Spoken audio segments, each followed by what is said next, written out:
meeting of the California Strategic Growth Council to order. Matt. Thank you, Chair. I will call the roll. Chair Acefa. Here. Secretary Blumenfeld. Public Member Capretz. Here. Deputy Secretary Sasha Kurgan. Here. Assistant Secretary Moises Moreno Rivera. Here. Public Member Flad. Here. Secretary Omashakin. Secretary Ross. Present. Chancellor Juan Sanchez Munoz. Here. Deputy Director Starr. Here. We have a quorum. Great. Again, I'll call Matt to share today's public comment procedures. Procedures, please. Thank you, Chair. And thank you to everyone joining us today, whether in person, online, or by phone through the Zoom webinar platform, or where the meeting is being live streamed on SGC's YouTube channel or EPA's live webcast. I'm here to provide some information to help guide us all through the process for this hybrid meeting, which we have designed with the intention of maximizing access by members of the public.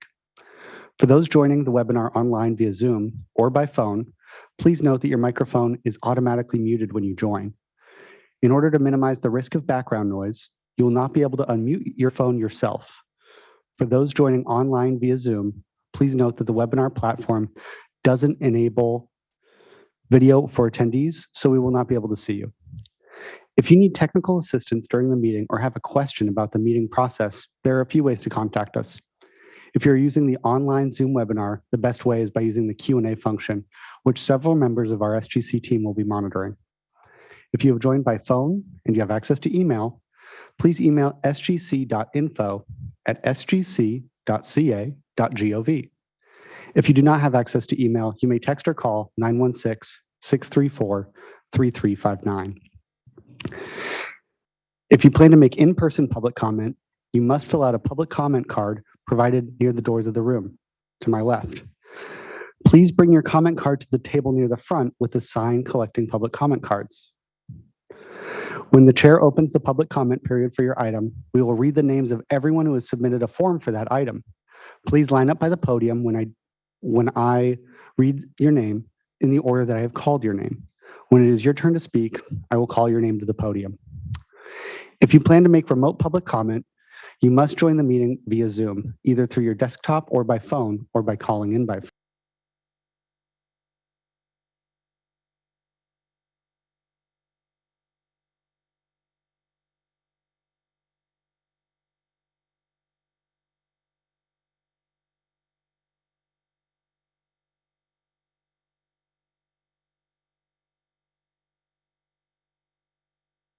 Form for that item. When you hear your name in that list, please raise your hand. To do this online in the Zoom webinar, click Raise Hand under the Participants menu. That's at the bottom of the screen. To raise your hand, if accessing by phone, press *9. When it's your turn to speak, a member of our team will unmute your microphone. If you're online, you'll see a window pop up alerting you that the host is unmuting you. You'll need to click the option to approve unmute. After that, you may begin your public comment. If you're on the phone, you'll hear a recorded message alerting you that your line is unmuted. Please begin your comment after you hear the recorded message. If you're unable to complete the online form but would like to make a public comment, please email sgc.info@sgc.ca.gov. Each speaker will have a maximum of 2 minutes to make their remarks. A timer will be screen shared. Please monitor and wrap up your remarks accordingly. Whether you are online or on the phone, you'll be notified when your time is up. After that, we will mute your microphone. You do not need to take any additional action once we mute your microphone. Thank you for your participation, and I will hand it back to you, Chair. Great. Thank you, Matt.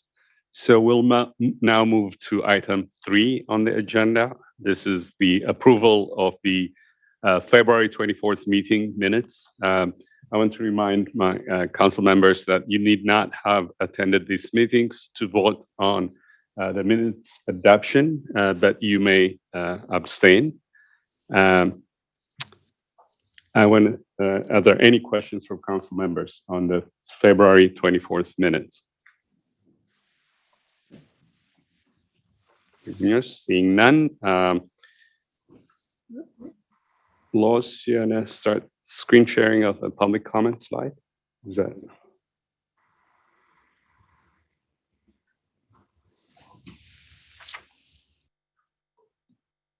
Oh, so if any members, Matt, please. Thank you, Chair. If members of the public would like to comment on this item, please submit a public comment card at the front table. To make virtual public comment, please raise your hand and make sure to complete the public comment form. Do we have any public comment? Going once, going twice. Seeing none, so I'm going to ask my council members if there's a motion and a second to approve the meeting minutes of February 24th. I'll make a motion to approve the minutes as presented. Motion. Second. Motion by Secretary Ross and second by Councilmember Capretz. Matt, roll call. Thank you. Chair Sefa? Yes. Public Member Capretz? Yes. Deputy Secretary Kurgan? Yes. Assistant Secretary Moreno Rivera? Choose to abstain. Public Member Flad? Yes. Secretary Ross? Yes. Chancellor Juan Sanchez Munoz? Aye. Deputy Director Starr? Yes. Secretary Omashakin, we are voting on the minutes. Would you like to vote on the minutes? We'll mark you as abstain. Thank you. Motion passes. Great. Thank you, Matt. I just want to recognize Secretary Omashakin, Toks Omashakin, who has joined the Strategic Growth Council, but also a Secretary of CalSTA for the governor. Welcome, my friend Toks, and it's a great addition to this council, and your presence and joining here is really timely as well, as we're dealing with a significant amount of transportation issues with this council, but welcome. Thank you, Director Sefa. Thank you. I appreciate it. Look forward to our work together through the council, through OPR, through CalSTA, and several of the other organizations that are being called to task, being called to duty in this very critical moment for our state and for the country as well. So excited to be a part of the council. Thank you for the welcome. Great. So we'll move now to item 4 on the agenda. I'd like to introduce Executive Director, SGC Executive Director Lynn Van Koch Libert for item 4, which is the Executive Director's report. Following the presentation, her presentation will have the opportunity for council discussion, then followed by public comments. Executive Director, you have the floor. Thank you, Chair Sefa. Well, good afternoon and welcome to our first hybrid council meeting. After many, many meetings on Zoom, we are so excited to gather in person. And for those of you who are participating via Zoom, YouTube, or Cal EPA live webcasts, thank you for participating remotely. Over the last 2 years of virtual gatherings, we have experienced an increase in our public participation. We recognize the importance of maintaining a virtual way to join these important meetings. So today and moving forward, we will have in-person and remote public comments and are excited to announce we have an increased language access capabilities as well. We would like to thank Secretary Jared Blumenthal and EPA for hosting us in their building. Thank you also for the dedicated audio and visual building staff who've helped us safely and smoothly host a meeting accessible to the public. And I would be remiss for also not thanking our colleagues and for the leadership at the Health and Human Services Agency. Your tireless work and courageous efforts leading the state's COVID-19 pandemic response are what makes it possible for us to be gathered here in person today. So thank you. And welcome, Secretary Toks Omashakin. We are so pleased to have you joining our council. Now, for those of you who don't know, among his many experiences and qualifications, Secretary Al-Mashaakan was previously the director of the California Department of Transportation, where he led a new strategic plan prioritizing equity, climate action, and safety. And we are delighted to have him join us on board as both a council member and a council champion for Council Priority Number 1, the Racial Equity Resource Hub. So welcome. Thank you. Now, moving forward to the SGC staffing updates, we have begun hiring for the new Community Resilience Centers program. This is a new grant program that will fund communities seeking to build or upgrade existing buildings to serve as community resilience centers. Coral Abbott, who previously served as the senior analyst for the Community Assistance for the Climate Equity Program, was promoted to the program manager of this program. And Lisa Hu was previously an associate planner for climate equity and resilience at OPR, was hired as a program analyst. Also, Natalie Oblidia, previously at Cal Volunteers, joined us as a research analyst for the Climate Change Research Program. And finally, Sean Kennedy, who was previously an assistant professor of urban and regional planning at the University of Illinois, joined us this week as special project analyst for SGC. This is a new position we have created to focus on the Strategic Growth Council priorities and special projects, giving us more bandwidth and expertise to take on exciting and critical work.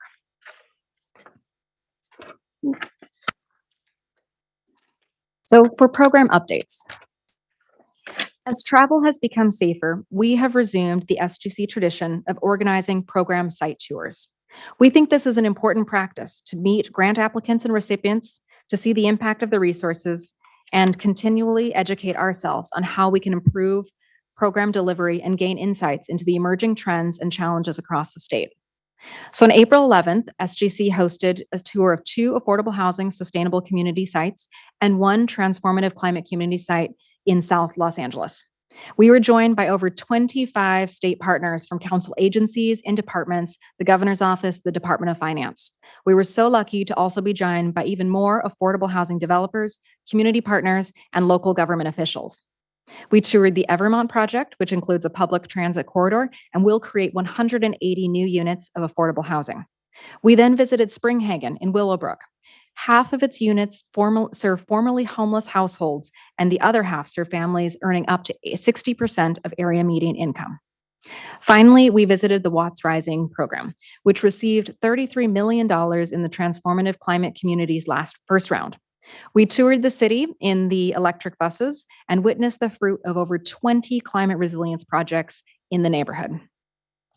Beside meeting our community partners and learning about their wonderful progress, this trip also exemplified how state funding can bolster bottom-up strategies and community participatory processes. So on that note, I'm very excited to share with the council that we will be touring an affordable housing sustainable communities, sustainable agricultural land conservation projects, and CDFA's Healthy Soils project in Yolo County. Just this summer, we will be touring more rural areas over the coming couple months to emphasize the importance of developing rural and urban connections and how rural lands are part of the housing as a climate strategy outlined in the governor's proposed budget. Now, another thing I'd like to highlight for the council is the Climate Change Research Program has successfully closed out all the 10 round 1 research grant projects. Over the last month, the CCR staff hosted the final 4 exit presentations with up to 80 staff participants from SGC council members and legislative staff attending these events. The presentations discussed heat resilience in underserved environments, sea level rise and environmental justice, investment-related displacement in disadvantaged communities, and much more. With our increased focus of sharing models and lessons learned from the SGC investments, CCR also hosted a webinar titled Centering Communities in Research Partnerships last week. It highlighted the program's integration of meaningful engagement and celebrated the completion of round 1. SGC public member Juan Sanchez Munoz provided opening remarks, followed by a summary of the program's successes and a presentation and question and answer session from our research partners. The webinar highlighted CCR's unique research model of requiring researchers to partner with communities to create and execute projects that support near-term actions. As CCR closes out its first round, the team is already evaluating their program model through an extensive communication and outreach plan. And finally, following up from the last briefing to the Council on our findings from the California Transportation Assessment, or Assembly Bill 285, SGC has held a robust stakeholder process to discuss the researcher findings and recommendations and collect additional recommendations from stakeholders. Our next step before concluding this process is to summarize the most promising policy actions that came through this process, outline the pros and cons of each promising action, and share that summary publicly on our website. So again, thank you so much, and I will hand it back to Chair Acefa. Great. Thank you so much, Director Van Koch-Liebert. I will start, council comments, but just to tee it off, I just, for me, for us to go out to the project sites and most importantly, hear, meet, and listen to the communities that are actually making it happen on the ground was an eye-opener, and for many reasons. One, you actually see the impact of what we do here kind of in an abstract. We look at applications and reports and make decisions, award monies.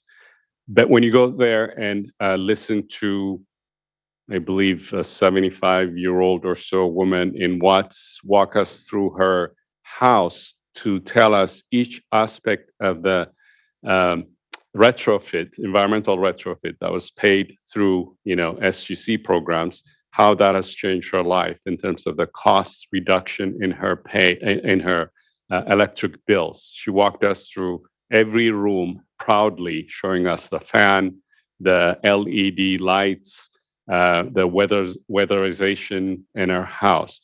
Those are small things in terms of dollars and cost, but huge in terms of their transformative impact in the kind of work that we do. So I, credit the executive director and this council for actually championing and agreeing to be out in the communities as often as we can. And we will be doing that as we move forward. But I just want to start with that and open it up again for council members' comments.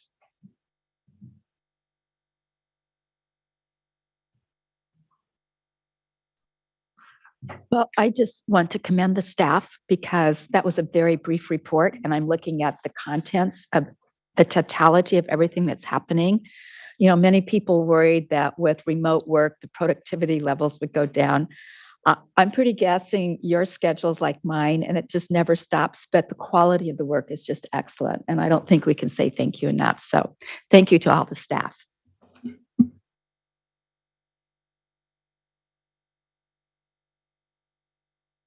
I know Secretary Chancellor Munoz feels isolated. He's not here with us in person, but we think of you. So I'm going to put you on the spot to make comments. Well, thank you, Chair Acefa. It's a delight to be at the meeting, albeit remotely. Still trying to be productive in the way Secretary Ross indicated. It was, I'll say a few words about my experience with the webinar and the magnificent presentations by the community scientists, leaders at nonprofits that worked with our the benefit of our grants to implement really important studies that are going to inform important decisions. And just the idea of a grant that requires this kind of community credibility and input, I think, is really, as I said during the remarks that I provided, really quite a paradigmatic shift from where generally these kinds of grants go maybe to a particular group of researchers at places like a university or a think tank. So I tell you, at least my impression was that the webinar was really quite well received. The representatives from the 3 different grants were brilliant and compelling and meaningful and authentic. And I think it speaks volumes to the kind of willingness of the staff, as was described earlier, to rethink, re-engage, and reimagine how we engage our communities. Thank you. Thank you, Chancellor. Chair, if I may. Yes. As Deputy Secretary for the Business Consumer Services and Housing Agency, I'm Sasha Kurgan, and just wanted to really thank the SGC staff and Executive Director for convening us and offering these opportunities to go on site and really explore implementation of these grant programs, to see how things are working and to face head on some of the inequities that we're all working to address and support communities in facing and navigating. And so to be able to engage in a dialogue and see how all of our very disparate agencies are connected within each other and how there's space for all of us to work together through skillful convening and conversation, it's the type of inspiration that I think we were really hopeful to get out of that day and felt immediately. So thank you for being so inclusive and welcoming. And of course, thanks to the Watts Rising team and all of the development teams who we saw that day. Thank you. Thanks, Councilmember. Thank you, Chair. I had gone on the first visit to Watts. When was that? Like 4 years ago? Oh my God, time. What is time anymore? And I agree, it was extraordinary to meet the community members on the ground and to see the projects like come to life. So I can't even imagine 2 years later what you all saw and the progress that was made. I just had some specific questions. I'm not sure who on staff to direct them to about the legislation that got summarized for us, which I love. Thank you. And in particular, because you highlighted that we got a report last session about, well, how are the MPOs doing on implementing sustainable community strategy? And obviously, we're struggling. And I noticed, and we were eager to see if the legislature would take action based on the report findings. And it appears that's happening. Is that accurate? By Friedman's, it appears a few of her bills are kind of tackling some of the issues that were raised. Anyhow, I would love more. It doesn't have to be today, but I would love to dig into that more. That is correct, Council Member. There are 2 bills that have come from Assemblymember Friedman that do draw from the research and the findings in the AB 285 report.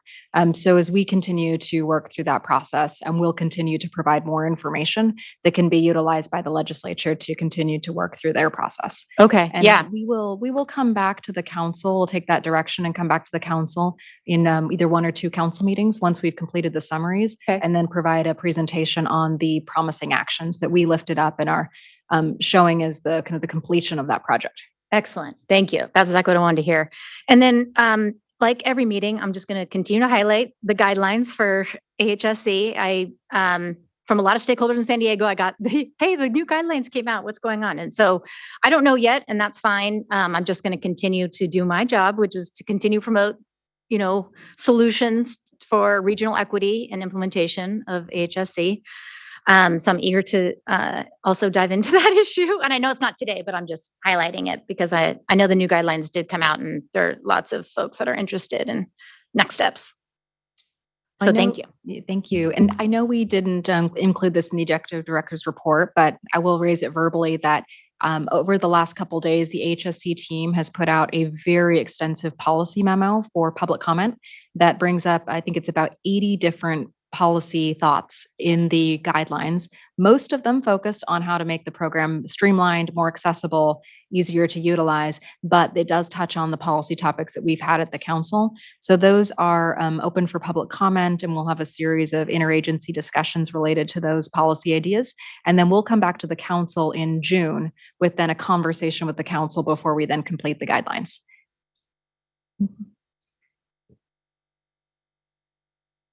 Any other comments? Seeing none, now we'll move. I thought you raised your hand. I'm waiting for a hand on the Zoom, but I'm not seeing it, so I'm confused. We'll now move to public comments. Matt, on this specific item. Thank you. We do not have any public comment on this item. No comments? Mhm. Great. We'll now move on to item 5, which is an action item. The consent calendar is for routine and non-controversial business. This consent calendar contains the Transformative Climate Communities Round 4 Guidelines Amendment and Sustainable Agricultural Lands Conservation Program Round 8 Guidelines. I would like to welcome Executive Director Van Koch-Liebert to present on this item. Thank you, Chair. And as the Chair mentioned, we are bringing the Transformative Climate Communities Round 4 Guidelines Technical Amendment and the Sustainable Agricultural Land Conservation Round 8 Guidelines to the consent calendar for council approval. So I'll speak on the TCC first. So the council approved the TCC round 4 guidelines in February with many exciting changes such as expanded eligibility and new fundable projects. So after additional questions from applicants, SGC is proposing for the council to adopt minor amendments to the guidelines to provide further clarification to our applicants and stakeholders. The amendments do the following. First, provide clarification that tribes are not required to have a limited waiver of sovereign immunity for reimbursement-based grants. We believe this will help increase tribal participation in the program.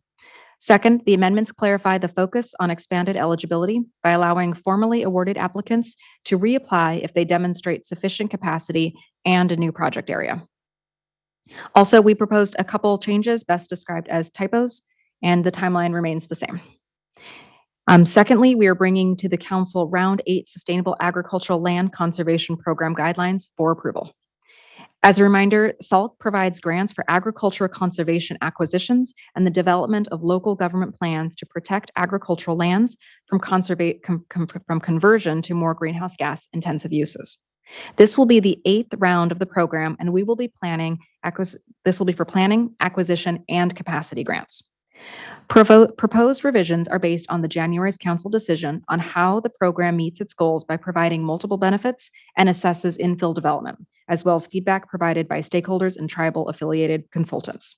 The revisions include the addition of $3 million in funding for capacity grants, so applicants may build or expend organizational and financial capacity to develop agricultural conservation acquisition projects. Second, adding investment targets to support equity goals, namely 20% for acquisition projects that provide secure land tenure to beginning or veteran farmers or residents of a priority population. And third, broadening metrics for evaluating how projects support infill development. Fifth, streamlining the selection criteria to allow SALC staff to take a portfolio approach in meeting the program's many goals. And finally, we are proposing an increase in maximum planning grant amount from $250,000 to $500,000 per grant. And with that, I will hand it back to Chair Acefa with the recommendation to move the consent calendar. Thank you. Great, thank you. I'll open it up for a council discussion at this point on the consent calendar.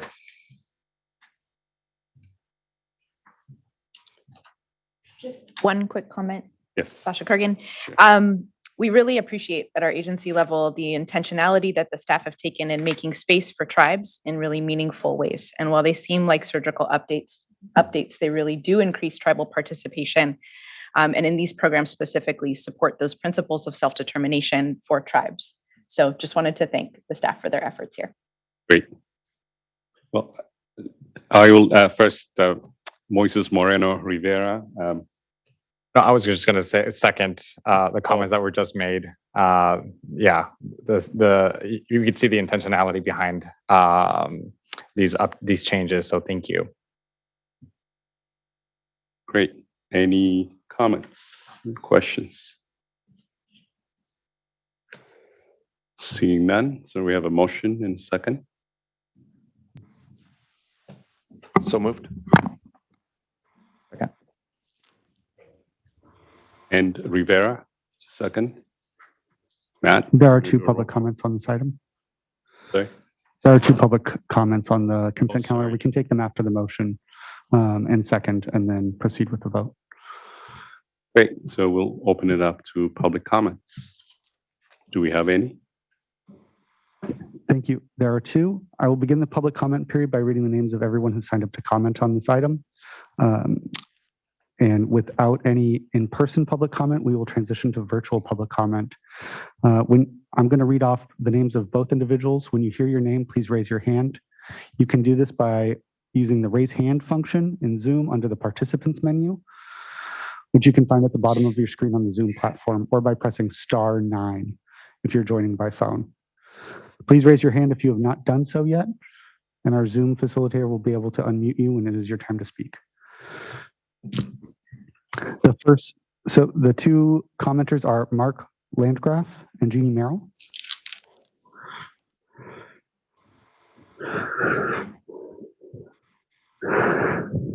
We'll take first the comment from Mark Landgraf.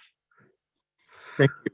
Good afternoon, members of the council and staff. Mark Landgraf, Santa Clara Valley Open Space Authority. I just wanted to say thank you to DOC staff on behalf of our entire agency for being such good listeners and creative thinkers throughout the effort to update the SALT program guidelines in this round. We're in strong support of the changes overall, especially the addition of the capacity grants and the portfolio approach to protecting agricultural lands at risk of conversion.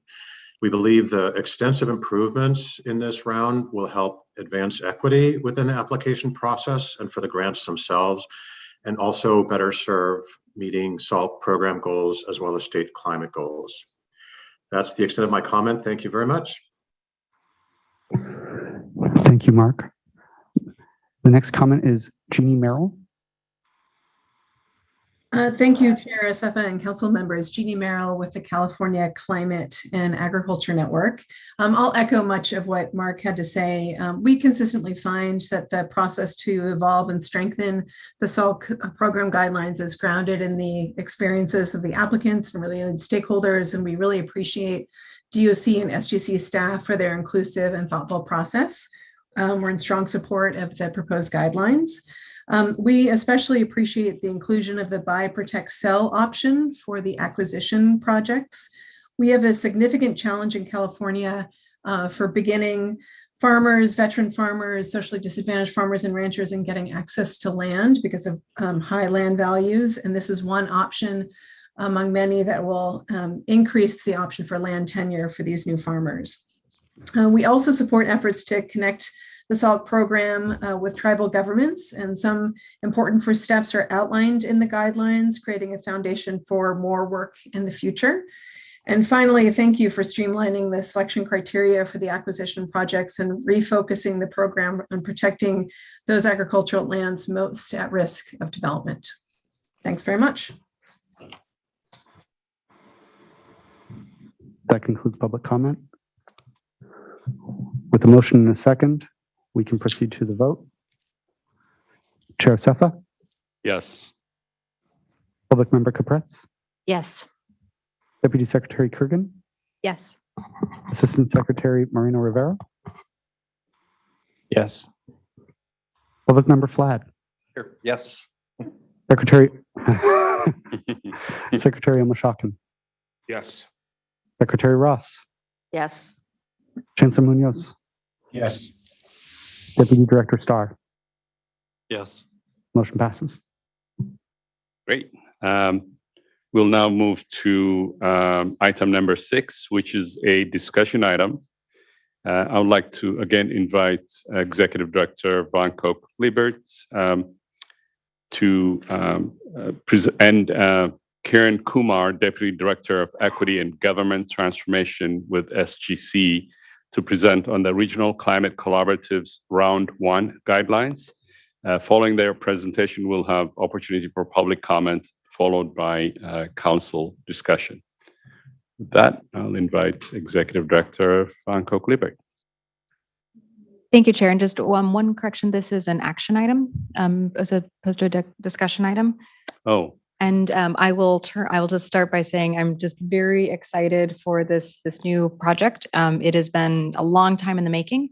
And with that, I'd like to turn it over to Kiran Kumar, who is our Deputy Director of Equity and Government Transformation, who will kick it off. Thank you. And good afternoon, Chair Acefa and members of this council. It's my pleasure to co-present this item with my colleague Coral Abbott here today. We're here today to request your approval of the Round 1 Regional Climate Collaboratives Grant Program guidelines. This is a brand new capacity building program that SGC received funding for in last year's climate resilience budget. And while I say it's a brand new program, it's also a culmination of the last almost decade of work to really put capacity building at the forefront of SGC's theory of change, uplifting principles of equity and access to California state grants. SGC has invested in technical assistance through the Climate Change Investments Technical Assistance Program for several years, and it's become abundantly clear to us that while technical assistance is incredibly important, a strict focus on technical assistance misses many communities that lack the partnerships, the investment, the plan readiness, and other tools to be able to access resources and then implement them successfully. We also know from that work that communities often have the answers, but are not treated as the experts or funded as the experts. And so this RCC, or Regional Climate Collaboratives program, really flips that idea on its head. One, going further upstream in communities, and two, really investing in communities as the drivers of change. Past pilots like the BOOST program or Partners Advancing Climate Equity have really helped us at SGC map out what it looks like to deeply invest in capacity building, on one hand with local governments, and on the other hand working with smaller, under-resourced nonprofit organizations and California Native American tribes to really figure out, again, what it looks like for a state to invest in capacity building to tackle climate change and address equity. And so finally, the program really leans in on this idea of removing unnecessary burdens to accessing state resources. One, of course, as a capacity building program, but two, through intentional action taken within these guidelines, and Coral's going to talk through some of those, to remove access barriers to actually accepting and implementing these funds. So with that quick kind of overview, I want to turn it over to Coral to talk really through what this program will mean for California communities. All right, thank you so much, Kieran, and thank you, Council. It's wonderful to be here with you today. So I'm just going to give a brief overview of the program, as well as provide some details on kind of how we see this program operating in the long term, and make some of those connections to Council Priority 2, like Kieran mentioned. So the program was established back in 2018 with the purpose of funding communities to build the capacity that they need to access funding for their climate priorities. That funding was appropriated in the last budget. As Kieran mentioned, we have a little over $8 million available for grants in this first round. In the years between the program being established in statute and receiving funding, the COVID-19 pandemic hit, which really shone a light on how a lack of capacity can impact communities' ability to mobilize networks and respond to emergencies, as well as access the funding that becomes available. And then in addition, with billions of dollars coming from both the state and federal government for disadvantaged communities to address their climate priorities, we see this funding being more timely than ever and more necessary than ever to support communities to access these funds. Next slide, please. So to quickly go over the program objectives, these are really centered on not just getting funds into communities, but also setting up systems and processes that lead to more equitable outcomes. So of course, developing actionable plans and projects that can be implemented, but also building social infrastructure, building enduring and trusting relationships across organizations within the collaborative that can be leveraged moving forward. Also centering community engagement and decision-making, so ensuring this work is done in partnership with communities. And then finally, developing equity-centered processes that shift how projects are developed and implemented so that the people and organizations that aren't typically centered in climate work have shared decision-making power in the projects that will impact them and their communities. Next slide, please. So as we've been talking about, this program is a little different than many of SGC's programs in that it's funding capacity building. And these activities are supposed to, in combination, really focus on, one, bringing together the right people and organizations to help identify community priorities and then develop the projects to meet those needs. And then two, for the collaborative itself to play the role of being a local technical assistance provider for organizations in the region and providing them with the support that they need to apply to grants and implement projects. Next slide, please. So the RCC program is most closely modeled after the Transformative Climate Communities program in the requirement for applicant teams to develop a collaborative stakeholder structure that uses a shared agreement that specifies governance for the collaborative. We anticipate that collaboratives will include a broad variety of organizations, including community-based organizations, local and regional government, tribes, both federally recognized and not, nonprofits, small businesses, and then depending on local context, other institutions as it makes sense, whether that be academic institutions, faith-based organizations, resource conservation districts. It's really adaptable to local context. But the focus should be on building a broad tent to bring in organizations that might not necessarily see themselves as climate focused, to one, address climate in a more holistic way, and two, to build a network that can leverage each other's resources, skills, and relationships to achieve the broader climate goals of the region. Next slide, please. So eligible communities for RCC need to meet the definition of under-resourced, which includes both disadvantaged and low-income communities. The map here reflects those communities in blue, with just a note that we'll be updating the map with the most recent available data when we release our application to ensure the broadest eligibility possible. And then in terms of the scale collaboratives will function at, on one hand, the program is named in statute regional climate collaboratives, which does speak to a need for regional capacity building. But on the other hand, the activities that are required in statute very much focus on place-based work to build and implement place-based projects. So we actually see this less as a tension and more of an opportunity. The guidelines specify that that work gets done at the place-based level, working with communities, engaging communities, and building that capacity on the ground. But at the same time, we're asking that collaboratives identify interventions at the regional planning scale and embed those community needs, priorities, and vision within those regional plans, because we know that those plans then drive funding back into communities. So it's creating a cyclical feedback loop to address needs at both scales. And then finally on this slide, we've designed the program to be very flexible in terms of size. It could be 2 census tracts in a single county or clusters of multiple census tracts across multiple counties, to be adaptable to region and community needs across the state, as we really do intend to provide awards across the geographic regions of California. And this also ensures we're creating a model that's replicable in different areas of the state and other areas if they wish to adapt or replicate the program in the future. Next slide, please.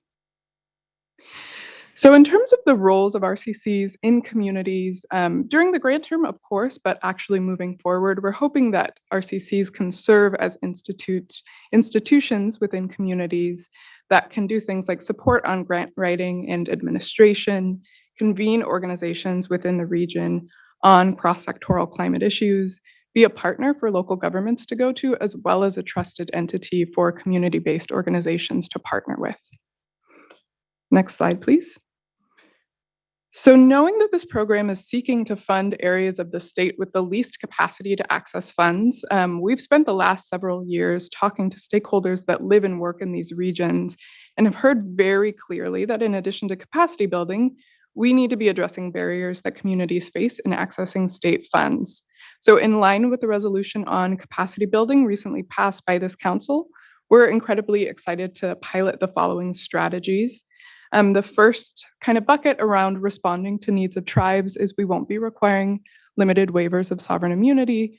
We're also providing a provision for tribes to be able to exclude any confidential tribal data from reporting to the state. And then to support smaller organizations, we are the first program at SGC that will be providing advanced payment to grantees. Up to 25% of the funds will be available. And we're going to be working with grantees to make sure they're prioritizing those organizations that have low cash flow and need the support the most. And we're also allowing a 30% indirect cost rate, which we're hoping will help particularly smaller community organizations be able to take on the additional work of executing state grants. We're following the footsteps of TCC by paying for food and childcare, as well as compensating community members who are participating in the work of collaboratives. And then finally, very much in line with our team's work, we're providing application assistance in rounds 1 and 2 to applicants and developing a resource anthology with additional helpful materials, and then providing implementation TA during the grant term to help grantees succeed. Next slide, please. So before we close, I just wanted to give a huge thanks to everybody who engaged with us on this program. In the last 6 to 9 months, we've engaged with over 400 stakeholders statewide, including environmental justice and community-based organizations, local and regional governments, tribes. This map here shows just a little sampling of who we spoke to in listening sessions in the fall. and really designed the program to meet those needs. So just wanted to publicly appreciate everybody who joined us for those. Next slide, please. So we also owe a huge thanks to the RCC work group, which includes staff from your agencies or departments. Their names are here. So just wanted to give a huge thanks to all of them as well. And then last but not least, a huge thanks to the Case or Community Assistance for Climate Equity team, including Sarah, Ina, and Kathleen for their enormous amount of work on the program. Next slide, please. So to wrap up with next steps, we are going to be releasing a NOFA and application in early May with pre-proposals due in summer and full applications due in fall, and intend to bring award recommendations to the council in December. Next slide, please. So with that, the recommended action is to approve the Round 1 Regional Climate Collaboratives Program Guidelines. That concludes the staff presentation on this item. So thank you so much for your time, and I will hand it back over to Matt. Thank you, Coral. If members of the public would like to comment on this item, please submit a public comment card at the front table. If you'd like to make virtual public comment, please visit sgc.ca.gov/meetings and complete the public comment form.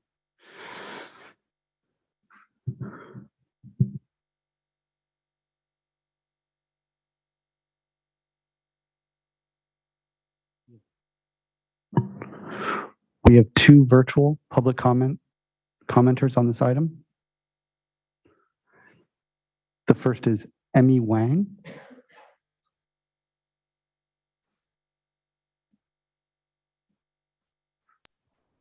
Good afternoon. Thank you, council and staff. My name is Emmy Wang. I'm the Associate Director of Capacity Building at the Greenlighting Institute.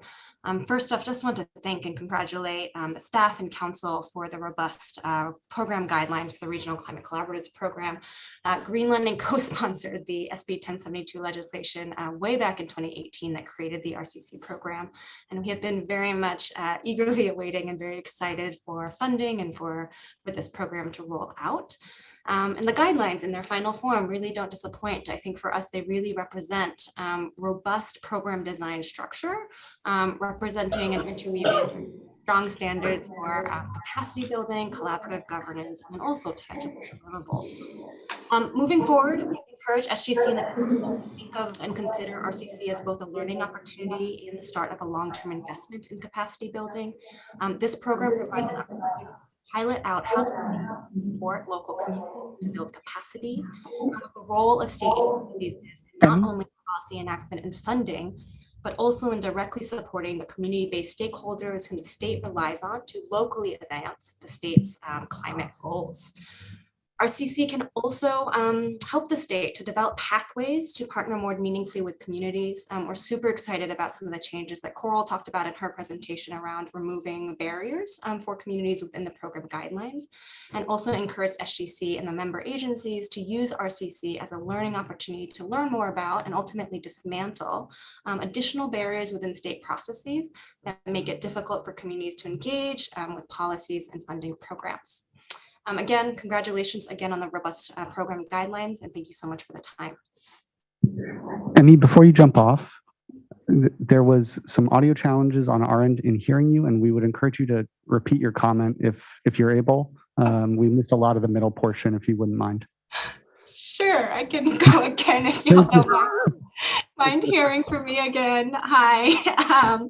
Emmy Wang, Associate Director of Capacity Building at the Greenlighting Institute. We have been engaged in this policy for a long time. We co-sponsored the bill back in 2018 that created the SB 1072 that created the RCC program. And so we are first and foremost just so excited that the program is rolling out. Secondly, we're really excited by the robust program and guidance. The standards that are contained within represent strong and holistic and interwoven standards around capacity building, collaborative governance, and then also tangible deliverables for what capacity building tangibly looks like. In terms of the middle of my comments, I was talking about the learning opportunity that I think RCC provides. This is a learning opportunity for all of us to figure out and identify what capacity building looks like from a state level. And so I think it's an opportunity to pilot how the state can support communities, not only in terms of funding and policy enactment, but also in directly supporting the community-based stakeholders whom the state relies on to advance state climate goals in a local manner. And then the last part, which you may have heard, is just around around the need to connect capacity building to policy changes and dismantling some of the structural barriers that exist in communities. We're super excited that within the guidelines, there have been the changes that Coral talked about in terms of removing barriers, I think is going to make the RCC program so much more accessible. And we encourage SGC and the council member agencies to also learn from the RCC program as it happens. What are the additional barriers within your own agencies that can be removed to support communities to engage in policies that they very much want to engage in, but oftentimes are difficult because of administrative and technical barriers. So that's that. Thanks again for the double time. Thank you, Emmy. We have 2 more public comments on this item. The next is from Mark Rest or Roest.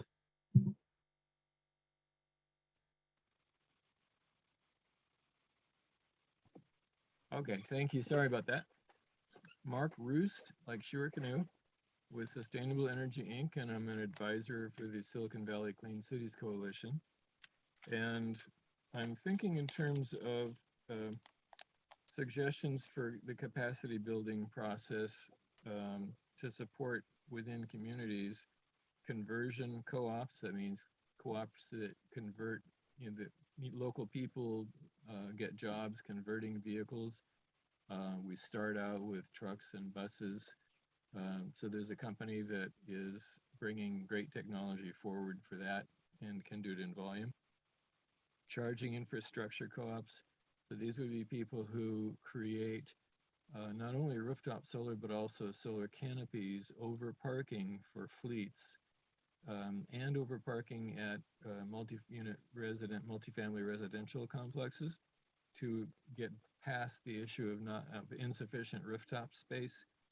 And so you combine solar with battery storage.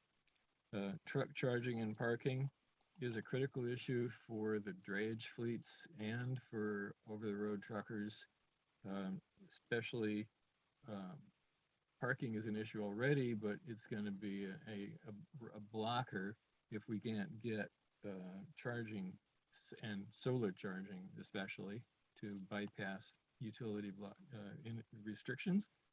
So that's important. Technologies that and it's good to include in the education and the capacity building, letting local communities know about technologies that they may not know exist. And the Clean Cities Coalition can help active outreach and education for community projects. And we are developing the relevant technology with high performance and low cost. And that's it. Thank you. Thank you, Mark. We have 1 additional hand raised in the Zoom from Martha Armas Kelly. Good afternoon, council and parties present, virtual and in person. I just want to thank you. My name is Martha Armas Kelly, and I live in Merced, California, and I represent the Stanislaus County environmental justice group with Catholic Charities. I would like to take this moment to personally thank you, the council, for providing the program PACE, Partners Advancing in Climate Equity. I would not be able to say that I haven't spent a year of learning and collaboration and robust engagement with partners across the state that have taught me so much, that have given me such an opportunity to be able to ask questions, to understand policy, to understand governance, and to become a leader, a stronger, well-equipped leader in my community, had it not been for the PACE program. Programs such as this are the true building blocks of our communities. They are opportunities for us to be able to learn and engage and really make a difference within our state. We only can be given these opportunities through these types of programs such as PACE, Partners Advancing in Equity. The RCC will provide a venue for us to be able to apply and be part of something greater for the state. We talk about climate equity and inclusion, but when you really use those words in a way that you include people and that you're allowing people to really be part of the decision-making process, to understand how policy mitigates change and systemic value to the community, it's really what you're about. And I thank you all for being so transparent in the way you've engaged and way you've allowed these beautiful people, Coral, Karen, Emmy, so many people that were part of the program. I just want to thank you for this opportunity, and I laud you for continuing with the RCC and many other programs to come. Thank you.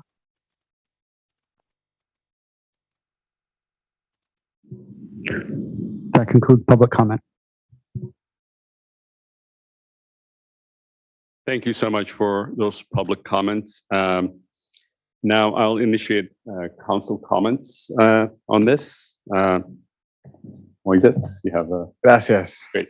Well, I don't know if we all saw what happened with this meeting today. We started off with site visits and talking about the importance of site visits.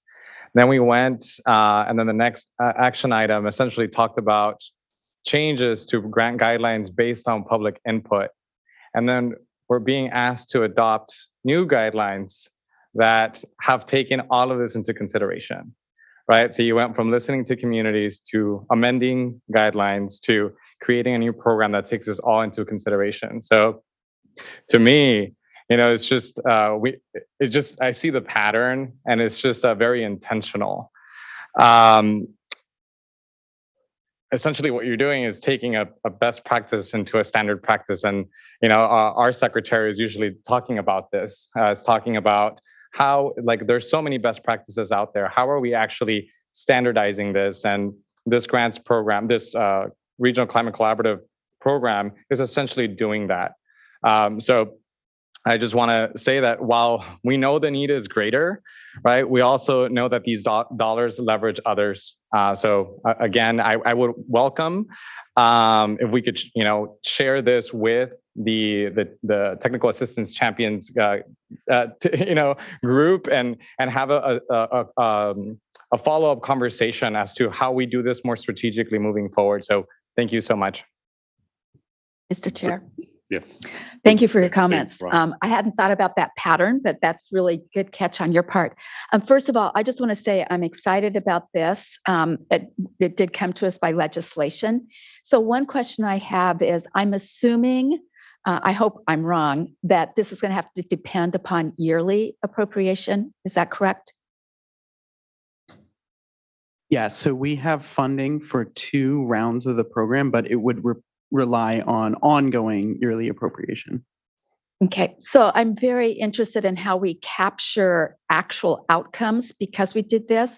We know how important it is just within our own programs, the technical assistance we're providing there, but we want to think about it much larger across all of government as we build up an entire infrastructure of capacity.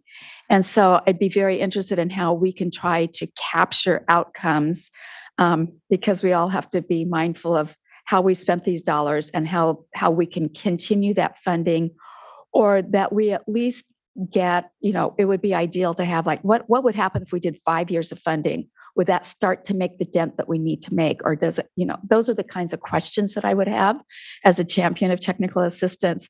I know how important it is, but I think we have to do a really good job of connecting it to outcomes. And then how much time does it take? It may be a forever job, and it probably is. But even if we could go in with some data points to show this is a slow building process, but a critically important one for the type of transformational change that we want to create. But thank you so much for the work on this. Thank you, Secretary Ross. And if I could just really quickly address that. So we didn't mention in the presentation, but we are going to be working to develop an RFP for the implementation TA that includes a scope of work to develop basically a program evaluator as part of that work, and work with grantees to, collect the appropriate baseline data and then do evaluation with that exact hope that we can show the need and outcomes to secure further funding. So happy to work with you all on that as well. And then Kieran here, sorry. In addition to that, I think I heard you, Secretary Ross, speaking to the longevity of capacity building, and we heard that loud and clear from our stakeholders. And so the program is structured as 3-year grant terms to invest in that capacity over a longer period of time. And then with that, identifying real metrics to quantify what this actually looks like in a way that we can replicate. That's great. One of the things we run into every year is, isn't there a way to lengthen the time just for the planning and the staffing and everyone on the same page? So that's great you're thinking about that way. Thanks. Great. Councilmember Capretz. Well, first, congratulations to the team. You guys have done an extraordinary job on developing this program, and having talked to place-based organizations in Orange County and San Diego, I know folks are very excited about engaging. And I can say personally, I was on a phone call. You responded to some questions that my organization had in partnership with some other place-based organizations. And you were responsive and available and accessible. And it's just obviously exactly how this program has been designed. You're already demonstrating in practice. So I think this is like a baby TCC kind of. It's like, let's walk before we run. It's like and I think to everybody's point, building the institutional kind of foundation so that then these communities, can really take on the massive transformational change of TCC. And so I think I really like that idea of taking steps to get to where communities are ready for TCC. And so, yeah, wholeheartedly support this. I'm super excited about it. I know a lot of, I can't even imagine how many applications you're going to get. But I know you all will do, I have such high confidence in this team, and I know you will choose the right projects to move forward. And I'm just really excited to be here and watch it, and really proud of you, really proud to be on the board because of this program. I mean, I like all the programs, but I think this one's particularly special and like a great mix of all the SGC programs put together. So kudos to everybody.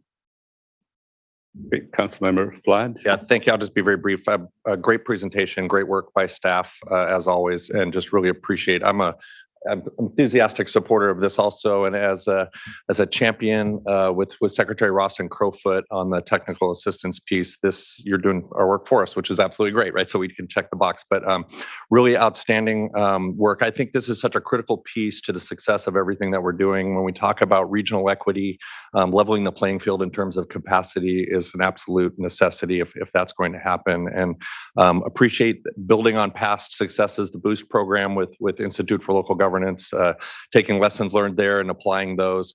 All of the barrier removal type things that you're putting in place, the advance payments for small communities, the tribal stuff, all totally on point. And like most of the things we do, and when we're out on our field trips and whatnot, it's a great first step. It's great work, but it always shows us just how much more additional work we have to do. But I completely agree. We need to find a way to continue to fund technical assistance and capacity enhancement if we're going to serve these disadvantaged and under-resourced communities. So in my day job, I serve as city manager in Southeast Los Angeles. I did that for almost a decade, and right next to Watts and Watts Rising, and you see firsthand that not only are the dollars that we're investing transformative, the process that you all have put in place is transformative, and it's creating sustainable changes and transformative changes in communities just by bringing groups that may otherwise not think of themselves as climate oriented, but the climate is bringing them together in a way that they haven't in the past. So truly transformative stuff.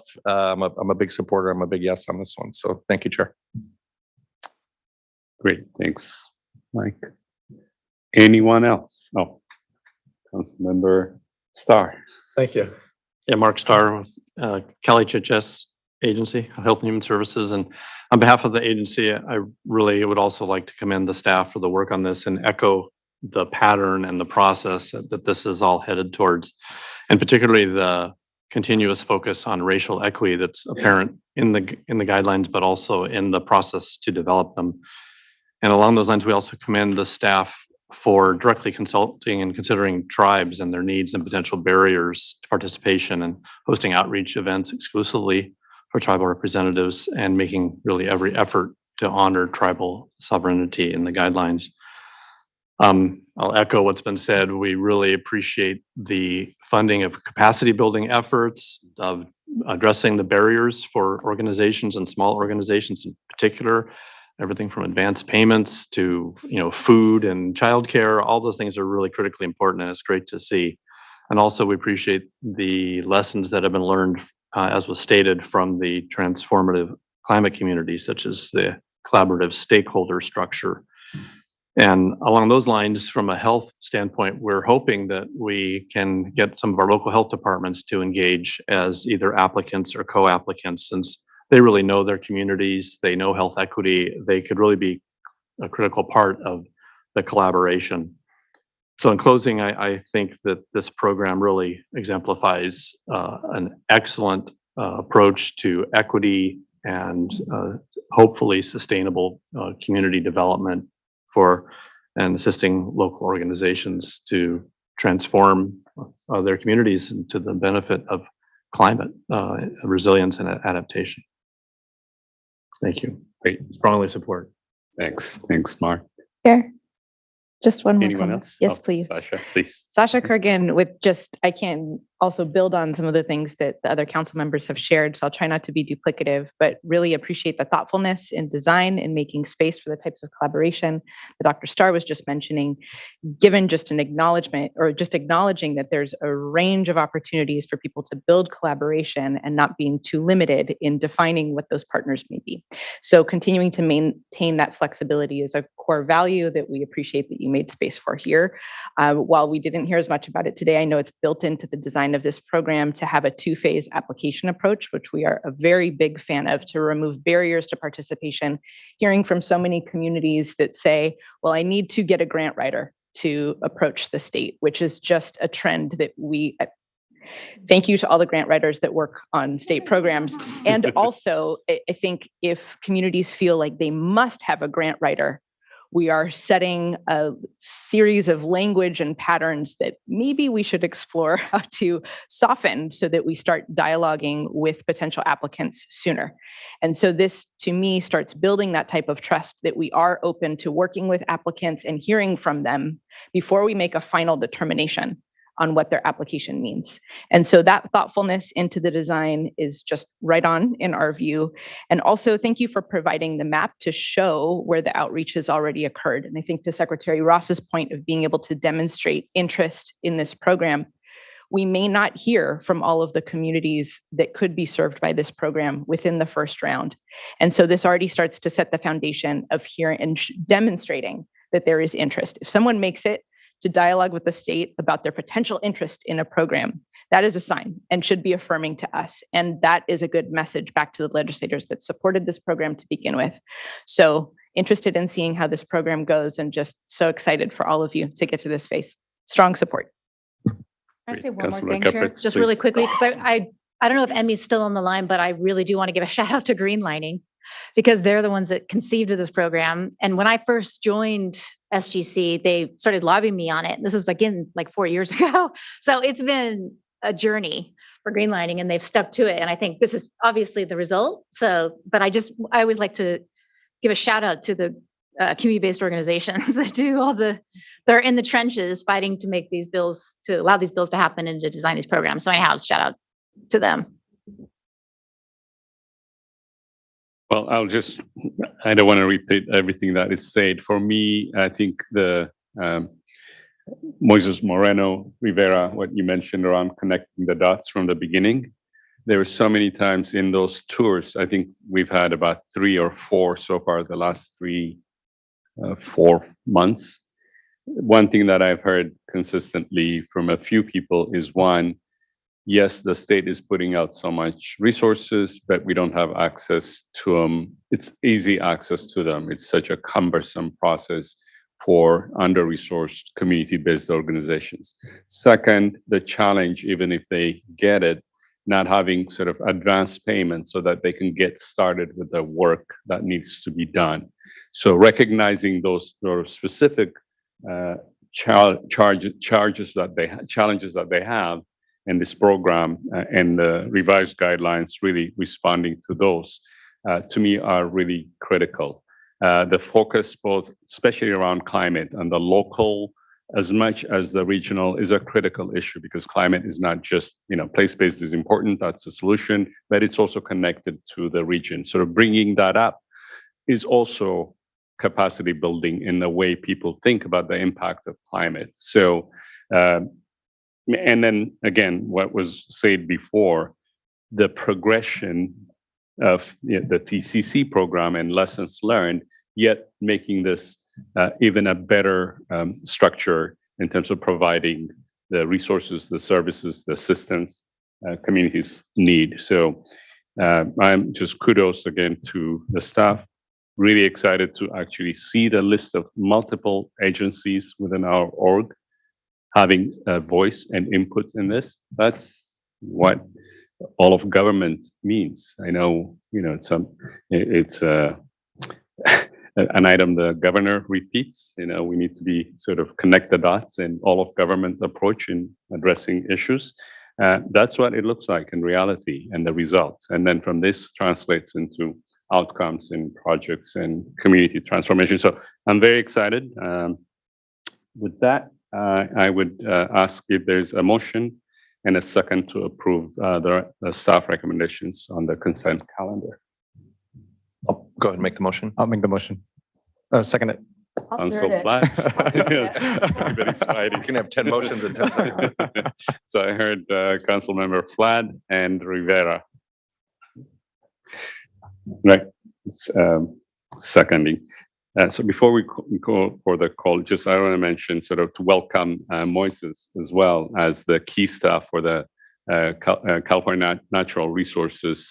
This is his first meeting. He serves as the Assistant Secretary for Equity and Environmental Justice within CNRA, the California Natural Resources. Thank you for joining.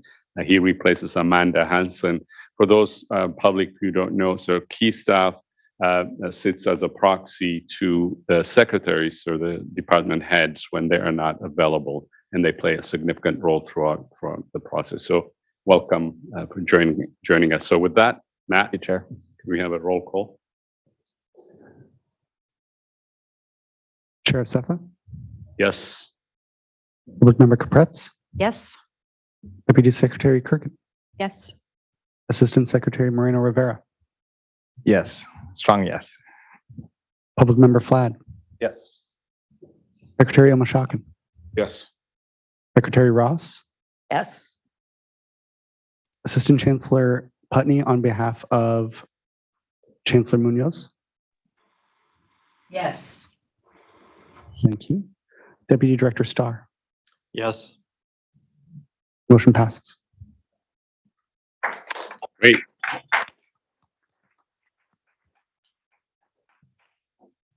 Council members, on the agenda, we had put a 10-minute break, but I just want to put it out there. I know we've been going pretty efficiently compared to the last meeting. If anyone would like to take a break, or should we continue and conclude early since we have staff in a public here, right? So we'll continue and no break. So the next item is item 7, which is I believe this is a discussion item, and I would like to again invite Executive Director Banco Klibert and Karen Kumar, Deputy Director of Equity and Government Transformation with SGC. We'll then have a panel and racial equity discussion following their presentation.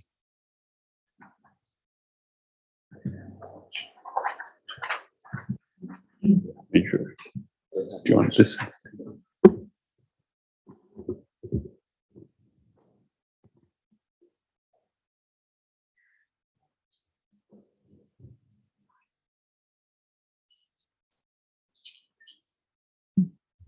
Great. Well, thank you, Chair. And I just want to say that this is one of the discussion topics that my team and I have been so excited to bring to the Council. So what you're going to see today is a combination. We're going to start with the launch of our new Racial Equity Resource Hub.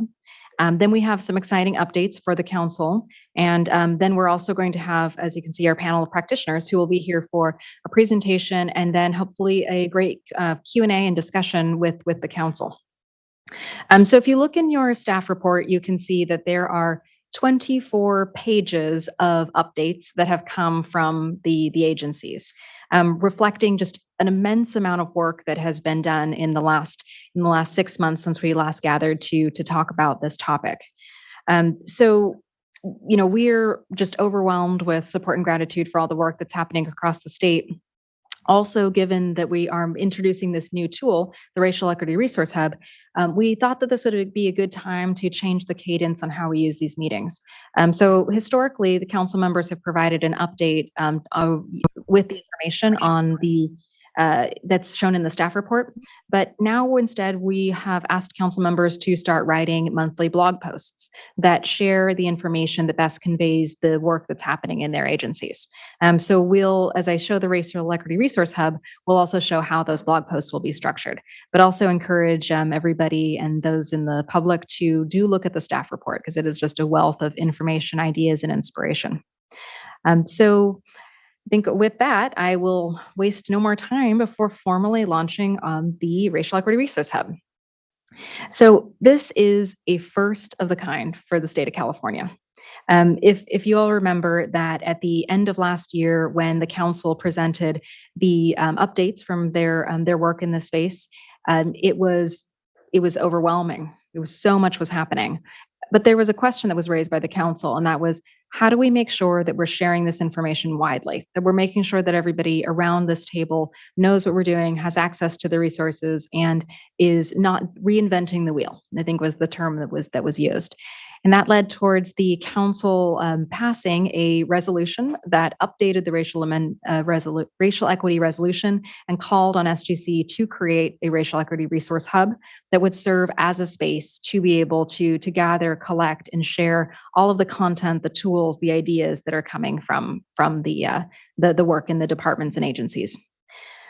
So we also at that time stood up a new structure called the Council Priorities, which this was named Council Priority Number 1. And we had 3 champions, the Health and Human Services Agency, Transportation Agency, and Public Member Chancellor Munoz, who all stood in to serve as council champions to promote this work. And through them, we also heard the importance of making sure that this was a tool that was adaptable, that was living, that was bringing information and content in, and that was evolving as the work evolved. And so with that inspiration, we have built a tool that we think is a really good starting point.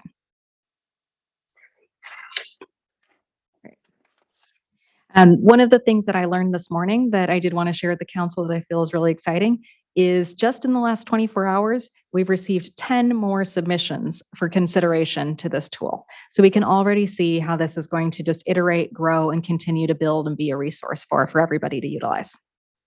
So our next steps will really be to promote the usage, to encourage folks to keep uploading their resources, and then to share widely with partners. So we're just going to take a moment to showcase what this looks like.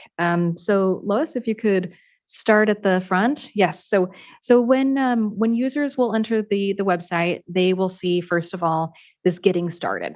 So this is just a guide to really help individuals who are new to the process or advanced in the process be able to start navigating how to use the tool itself. It's designed to be user friendly, and if you have any questions, please let us know. Any feedback, give it to us. We'll be continually evolving it to make it more and more user friendly. The second component is the blog posts that are coming from the council agents, the council members. So as you can see, the Health and Human Services graciously has been our first volunteer. And you can see that this gives you their vision of racial and health equity for all Californians. It highlights the work that's been done. It has messages from leadership within the agency, and then it gives a very detailed overview of all of the different components of their work that are happening now. We will be updating each month a new blog post. So over the course of the year, we'll have 10 blog posts that continue to draw attention and focus to the issues, the resource hub, and continue to help it be a living, breathing tool. Then looking at the resources themselves. So these are categorized into 8 categories, and the categories are sequenced in a way that we think reflects the journey that a government agency may take when embedding principles of racial equity into their organization.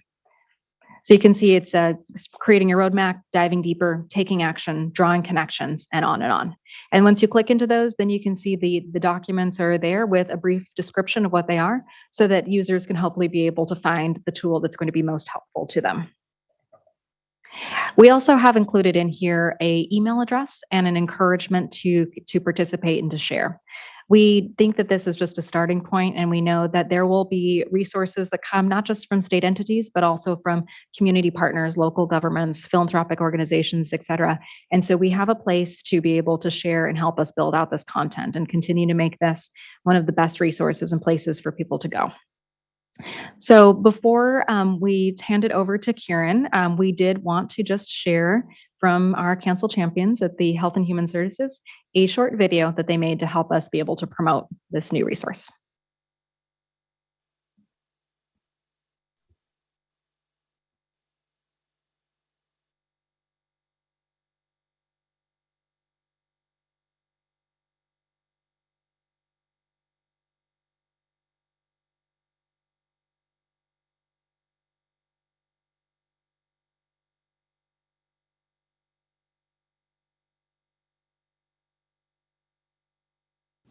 Hello, I'm Rohan Radhakrishna, and I have the honor to lead the Office of Health Equity at the California Department of Public Health as a Deputy Director. Here at the California Health and Human Services Agency, we envision a healthy California for all, where every individual belongs to a strong and thriving community. And equity is not just a word or concept, but the core value. This North Star guides us to constantly pursue social and racial justice by not only lifting all people in communities, but especially those that need to be lifted more. We are proud members of the Strategic Growth Council and are excited to announce the launch of its Racial Equity Resource Hub, a one-stop shop to accelerate this work. If we are not intentionally equitable, we may be unintentionally inequitable. As a state, we must coordinate using best practices. Please explore this hub and learn how you can transform your organization and join this equity movement.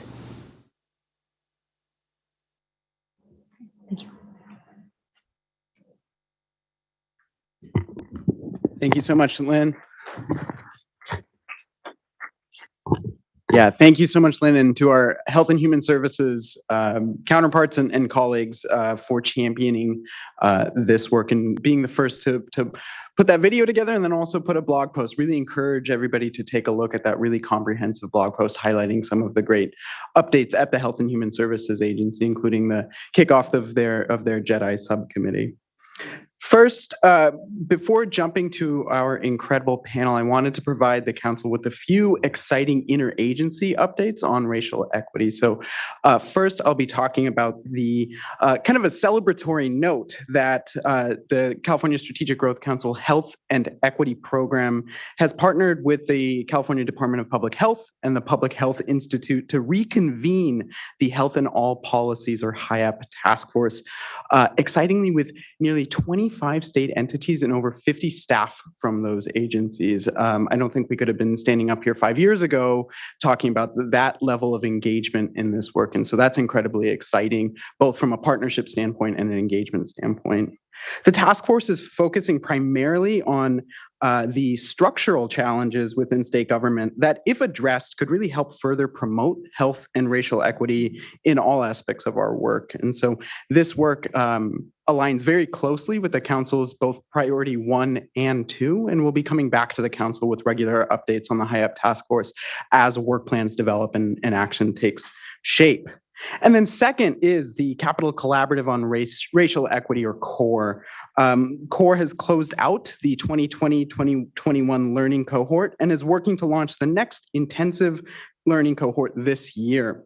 CORE, for those who may not be familiar, is a racial equity learning, capacity building, and coaching module led by the Public Health Institute that has served in many ways as a precursor for the conversations that we're having today on integrating racial equity and really centralizing racial equity in all that we do. So more information on both of these key interagency efforts can be found on the SGC website. Next slide, please. Awesome. So it is my distinct pleasure to welcome our racial equity practitioners panel. So the panel is made up of 3 incredible leaders within their organizations who are working on a day-to-day basis to advance health and racial equity, both within their departments and on behalf of California communities. We hope that today's panel can help paint a clear picture of what it takes to actually do this work on a day-to-day basis, as well as help all of us identify ways that we can better support state practitioners in advancing racial equity. So quickly, I'd like to introduce our panelists and then turn it over to each of you to kind of share a little bit more about what you all are working on, and then we'll jump into the panel discussion. And then council, just know that we're going to turn it over to all of you soon to facilitate discussion with our panel. So first we have Carousel Gore, who is the EEOO officer for the California Energy Commission. She's also one of the executive sponsors for the Inclusion, Diversity, Equity, and Access Initiative, with the goal of furthering a respectful, welcoming, and inclusive workplace for CEC employees. Next, we have Nicole Plasencia, who's the Diversity, Equity, and Inclusion Officer at the Department of Housing and Community Development. During her tenure at HCD, she has established a diversity, equity, and inclusion framework and led the implementation of efforts that focus, and I love this, equity in the workforce, workplace, and marketplace. And then last but not least, we are joined by Thea Rittenhouse, who is the Farm Equity Advisor at the Department of Food and Agriculture, where she oversees training and technical assistance program and supports the integration of equity across all of the department's work. And we're also lucky that Thea serves on the SGC Racial Equity Working Group. So maybe I'll first pass it over to you, Carousel.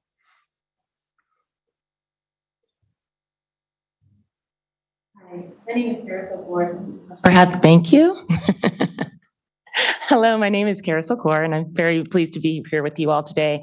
In the California Energy Commission, I have the bonus aspect of my job. One of my favorite parts of my job is our Inclusion, Diversity, Equity, and Access Task Force, our initiative. That initiative has 2 prongs. There's the internal prong that is inward facing on our workforce, and then the external prong that is outward facing on our programmatic work and our service in the communities of California. I primarily lead the internal task force focusing on our workforce. As a part of that, we have 5 subgroups that are employee-led, and we tasked them with coming up with recommendations that would help further our goals of inclusion, diversity, equity, and access in the workplace for our workforce. Then we also have now 7, and hopefully counting more as we move forward, employee resource groups.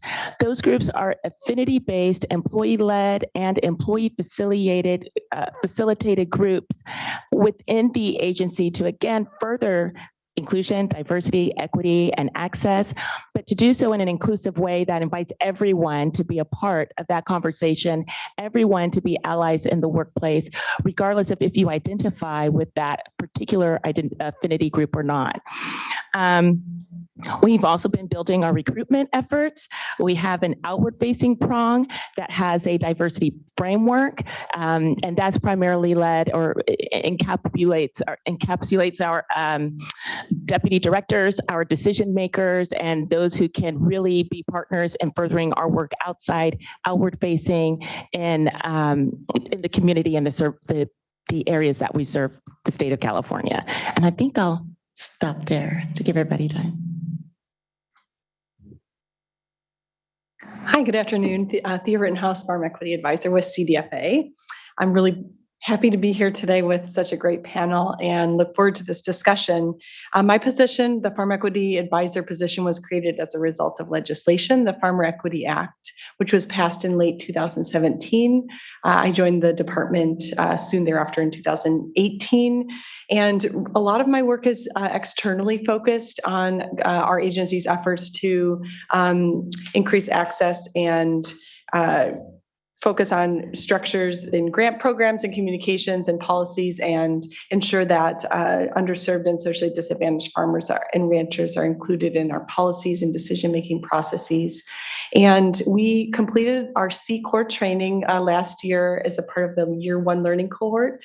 I have a co-lead, Justin Hopper, who is with our Office of Civil Rights and EEO office. And so his work is, we're quite a team in that he focuses quite mostly on our internal facing DEI initiatives, and then I focus quite a bit on our external facing initiatives and programs across all of our divisions at CDFA.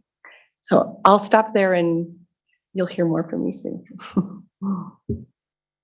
Good afternoon. I'm Nicole Placencia. It's a pleasure to be here with you this afternoon. I am the Diversity, Equity, and Inclusion Officer for the Department of Housing and Community Development. We started this work in 2017 and 18 as a result of participating with GARE, or what is now called Capital Cohort. That began our roadmap to develop a diversity, equity, and inclusion framework, which is first looking at our workforce, our diversity, and then followed by our workplace, which is our culture, our inclusion aspect, and then basically modeling those two with an equitable outcome in the services of our mission at HCD. It has been a long journey. I will say that we started that work within our EEO office because we understand that compliance alone won't change the impacts or the outcomes for marginalized groups. And so we needed to take proactive measures that were around or centered around diversity, equity, and inclusion. So we were basically doing those nights and weekends so that hopefully that it would reduce our discrimination and our equal employment. So I'm proud to say that our organization recognized the value in this and actually stood up a DEI unit just last August. And so we took a small group over to our organizational development division and are at the forefront of building or continuing that work. Even though we have been working at that since 2017 or 18, it feels just now that we are at the starting gates. And so we recognize that this work takes time. It's not one thing, it's a lot of little things. And so just excited to be here and share our experience, some lessons learned, and then just the opportunity to collaborate and knowledge share. Thank you.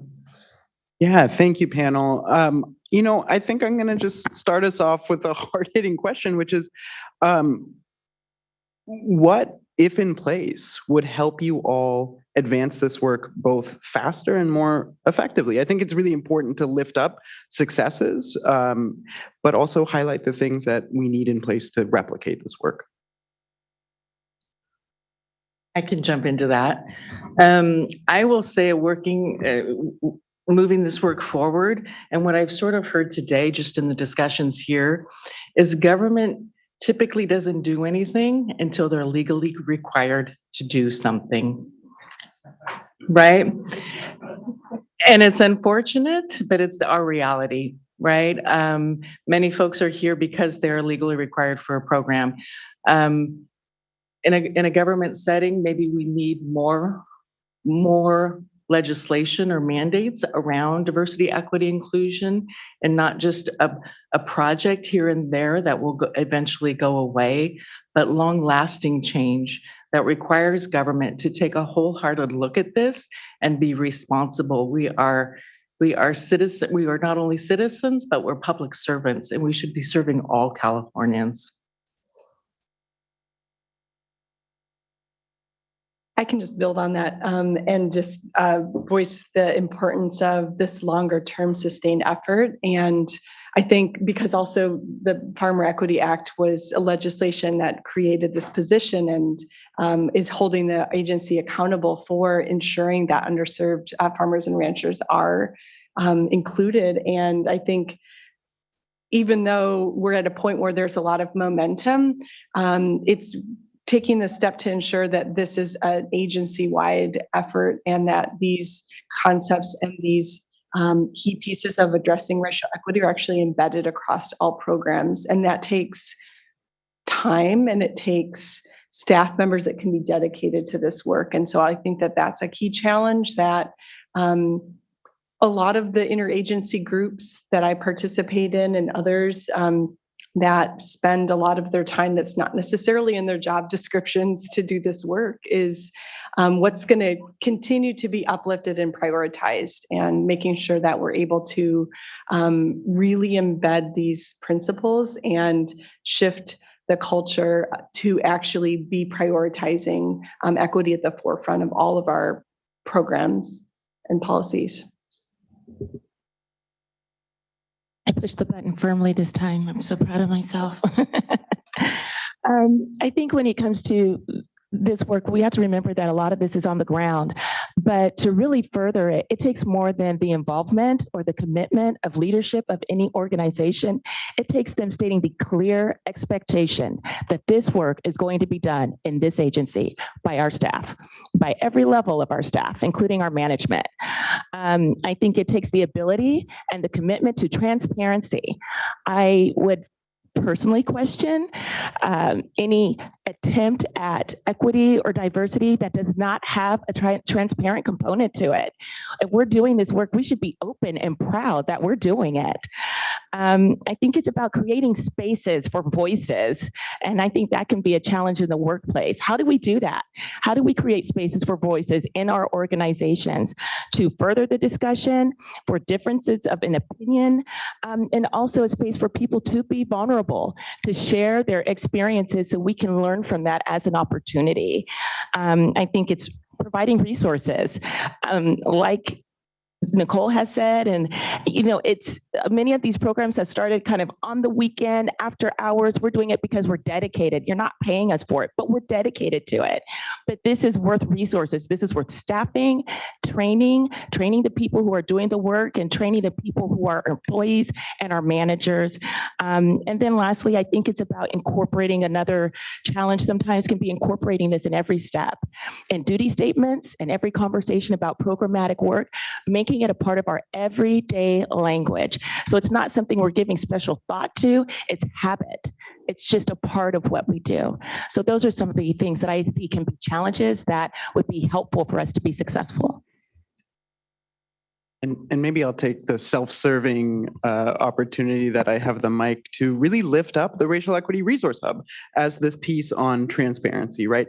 Daylighting some of the incredible work that each of you have been involved in creating, processes, templates, trainings to really help advance your agency's work. And so I really appreciate that point. So I guess leaning into SGC's role as an interagency body, I have a question around how this work has looked for you, not just internal to your own organizations, but in that interagency way. And then I guess a question for me is, how can we support greater interagency coordination within the state of California? I think Chair Acefa, you had lifted up earlier an all-of-government approach, right? How can we be taking more of an all-of-government approach toward racial equity? On a game show host, and they hit the buzzer. I would say I think there's tremendous resources out there now, right? But there's opportunities. I think the GARE, or the Capital Cohort, is an exceptional resource. I think I'm also recognizing that more equity officers are coming on board, which is a great and at a high level, at considerable leadership level. So that's great progress.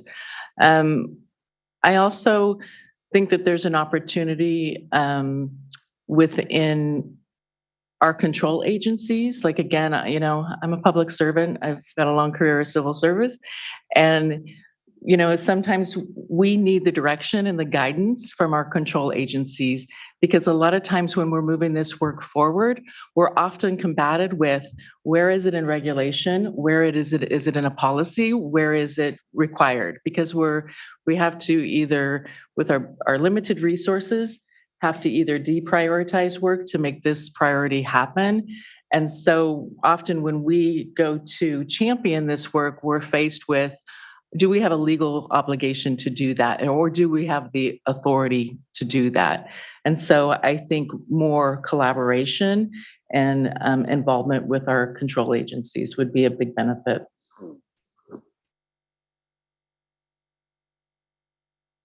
Okay, we'll just go in the order. I'll just add to that. I think I've had the, great pleasure of being able to interact a lot with SGC and their respective programs since I started at CDFA. I think it provides such a model, and the Racial Equity Resource Hub being another example of how SGC is really championing the way that agencies could work together. I do think that being able to involve government across the board is being able to identify those key positions or areas where there is this need for interagency collaboration. Since my work is largely externally focused, I think a lot about grant programming and accessing, like we were just talking about with RCC programs. If I hadn't been involved on the technical assistance advisory piece of that, I wouldn't have known about that program. And as a result, I can promote it amongst other programs at CDFA as an example. And I think there's a need to also take a step back and have the space and time for staff to be able to engage with other agencies when there are deadlines and important things that need to be addressed immediately. Being able to have a resource to go to, a person to talk to, another agency, so that we're not just recreating our programs in a bubble, and that we're able to rely on each other for this type of assistance. It really helps to ensure that we're all working on these things across the board, and that we can rely on each other, and we're not having to recreate the wheel when we're standing up new programs, and particularly those that are addressing racial equity. I agree wholeheartedly. I have the honor of being a co-chair and co-founder for a statewide diversity, equity, and inclusion group. And that's a statewide committee open to everyone, anyone in the state interested in this work. And in that space, I get to hear from a lot of different agencies, a lot of people wanting to begin this work and not really knowing where to start. How do we start? In the state, often we are so siloed in our agencies, and then also running into the exact same thing that Nicole talked about. Is there a regulation for this? Is this in law? Is this mandated? What does CalHR say? What are other agencies doing? Having a state diversity, equity, and inclusion group allows for us to have that cohesive conversation, to learn from different organizations. And I think that's really key. In starting this work, you have to understand that it is not a sprint. It is a marathon. It is a labor of love. But you have to understand that this marathon is in the dark, in the forest, at night, in your cell phone, light broke, and it's full of traps, right? So understanding how other agencies are doing this, seeing their models, having access to their resources. Okay, we started a diverse interview panel as a best practice. How did you do that, agency? Can I get a hold of your forms and your policy or your best practice? And exactly what Thea said, being in a place where we're not reinventing the wheel, because this is not an agency by agency work. We've really got to hold hands and do this together as the state of California, as an overall destination employer and service into the to the public. And knowing that part of Governor Newsom's goal is that we have a workplace that looks like the very diverse state of California. Thank you so much. I'm wondering if the EPA live stream can just underline everything you just said. And I think that the conversation here on, of course, I teed it up, the interagency coordination, but specifically daylighting the work that we're doing and the successes that we've been able to accomplish is what's going to help us move this work faster and more effectively. And so with that as a transition, I'd love to turn it over to our council to just facilitate some dialogue with our panelists. So maybe I'll turn it to you, Chair Acefa. First of all, great presentation and great discussion. I think thank you to the panelists for sort of highlighting some of the really opportunities, but also the challenges as well. I think some of the comments around the difficulty of institutionalizing this is same as 50 years ago when we were talking about accessibility issues, right? There's a significant amount of fight and work that went into it. Today we don't think twice about it. It's embedded in everything that we do. Not only that, it has benefited everyone, not just people with disabilities. When the climate movement started 40 years ago, it was always relegated in the corner of the climate group or the climate people. Now we don't think twice about it in our practices, even in our institutions. So to me, the conversation of sort of equity and embedding it and institutionalizing it in our work is in that early baby stages now, and it requires sustenance. A lot of the issues that you talked about, transparency, buy-in from leadership, but that doesn't happen if there isn't significant amount of work at midnight, at 3 a.m. on the weekends, because that's what people who are engaged in it are passionate about, want to do it. And I think that kind of engagement has more impact in making it a lasting practice in institutions, despite the resistance that exists. We're human beings. We don't like change. And this is one of a big transformation, especially in government. But I just want to say thank you for the people who are actually engaging in that. And then for the state to actually lead by example, and SGC to actually then help become a resource for all of governments of access, to that, the hub, and how we're all sort of learning and still working through it. But I think that is a huge step forward. Simple website, it's not rocket science, but the work that went into it and the intent and the intention behind it is what is fundamental and what is really lasting and transformational as well. So with that, I want to open it to, are we going to public comments or council, Matt? My council members, because I was taking the mic and talking alone. So Go ahead. Oh, So, Chair Acefa, we are right now we still have time for the council members to potentially ask a few questions of our panel if they would like. so last council member Omishakin. Thank you, Chair Acefa. So with this being my first meeting and an incoming champion on this issue, I have to say, listening to item number 6 and listening to this panel, not only am I encouraged, I'm extremely inspired by your comments and the work that you're doing. I think for so long in this space, like you're describing, Chair Acefa, we've really focused on symbolic change. Change that on the surface sounds good, but the long-term systemic change is really not there. And so when I hear people talk about advanced payments, helping families with care, with food and childcare, those things make a difference long-term.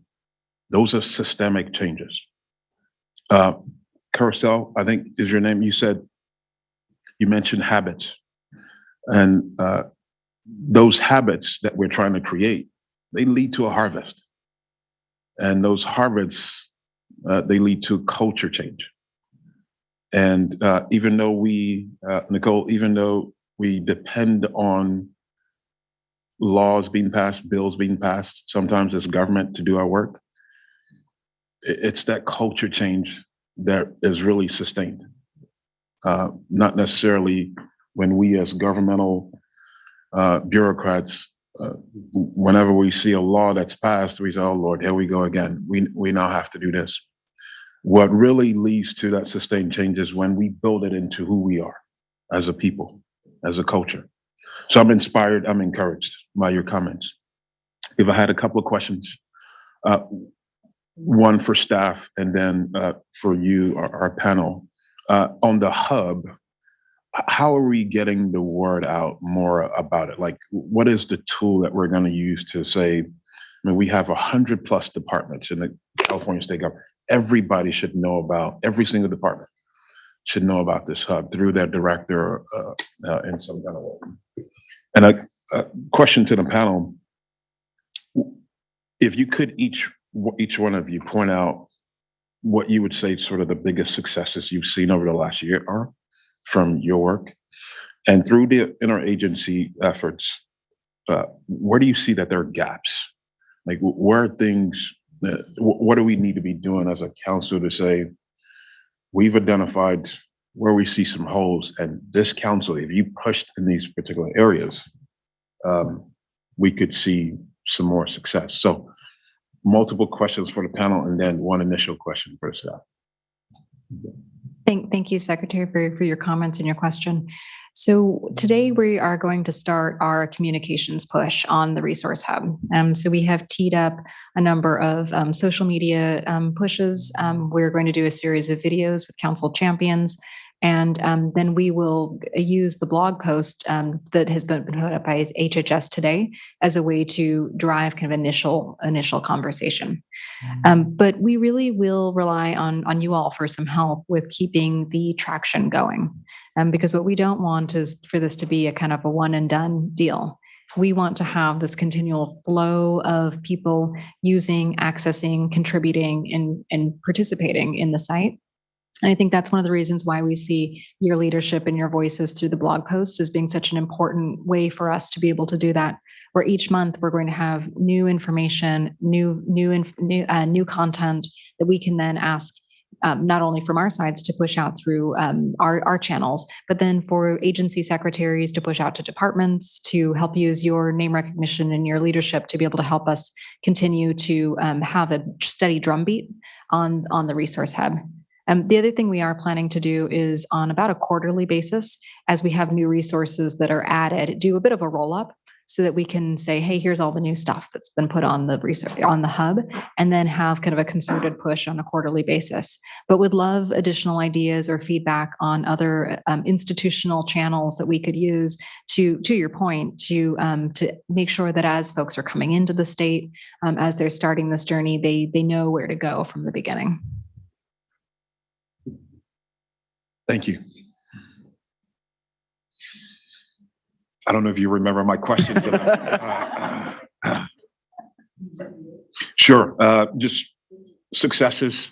If you could each just name one or two quick things that you would say over the last year, here's a big thing that we were able to get done. And two, gaps in our agency coordination, how we as a council can possibly assist where you see gaps. Great, thank you. Successes, I will say, we've been building foundational work since 2018. So we were first focused on our workforce, our diversity to make sure we were diverse. So we produced an annual report disaggregating our demographics by division, by leadership, so that we can pull out the pockets where gaps exist. And so we publish that. It's transparent. We report on it every year. It's part of our norms now. More recently, is that we stood up our DEI unit. We conducted internal DEI town hall, if you will, with our employees to get input and influence from our employees to help guide our work moving forward. As we look down the road this year, we're super excited to do a strategic plan refresh, and we will be incorporating our DEI into every aspect of how we do business, which will then lead to operation plans, refreshing our divisional operations plan, where we have an opportunity to actually embed DEI into every aspect of our business. And then two areas for continued collaboration. I think the Resource Hub is amazing. I will definitely be a user of that, so I'm super excited about that. I think just forums for information sharing. I think sometimes, as Carousel alluded to, we do work in a little bit of a silos. Maybe we find a colleague that we have some shared goals, and so we sort of latch onto those individuals and create our own network. But maybe just more communication throughout leadership, perhaps, that could be filtered down through each department through their leadership level might be helpful. I know our department at Housing and Community Development, our director is super passionate about this work, has a history of this work, and understands the work, which has been a tremendous value to just leading that work. and through the whole organization and moving it forward. And I think we've been super fortunate to have that expertise and that vision and that voice for us. Thank you. Yeah, I'll just talk briefly about Department of Food and Ag. Certainly some of our successes, I feel we're at a very exciting time. We have completed the first year C-Corp training. We have a draft racial equity action plan. We have now in 2021, we formed a DEI committee, and that DEI committee has been instrumental really in coming up with proposals to help us think about how we can use data to throughout our programs to create the metrics that we're looking for to address racial equity, and using that to change programs and systems internally, but also externally.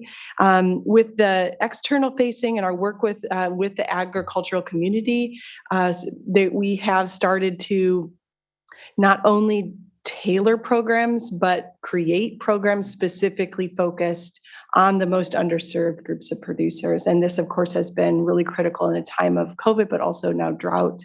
And we're continuing to work on that and also strengthening our technical assistance programs, which is going to be a key piece in which I always look to SGC as a model of how to really structure outreach and engagement with those principles at the forefront. So those are some successes. I think I'm going to echo again what Nicole said about the time not only for the resource hub, but the time to network within other agencies. That is going to be so critical at all levels.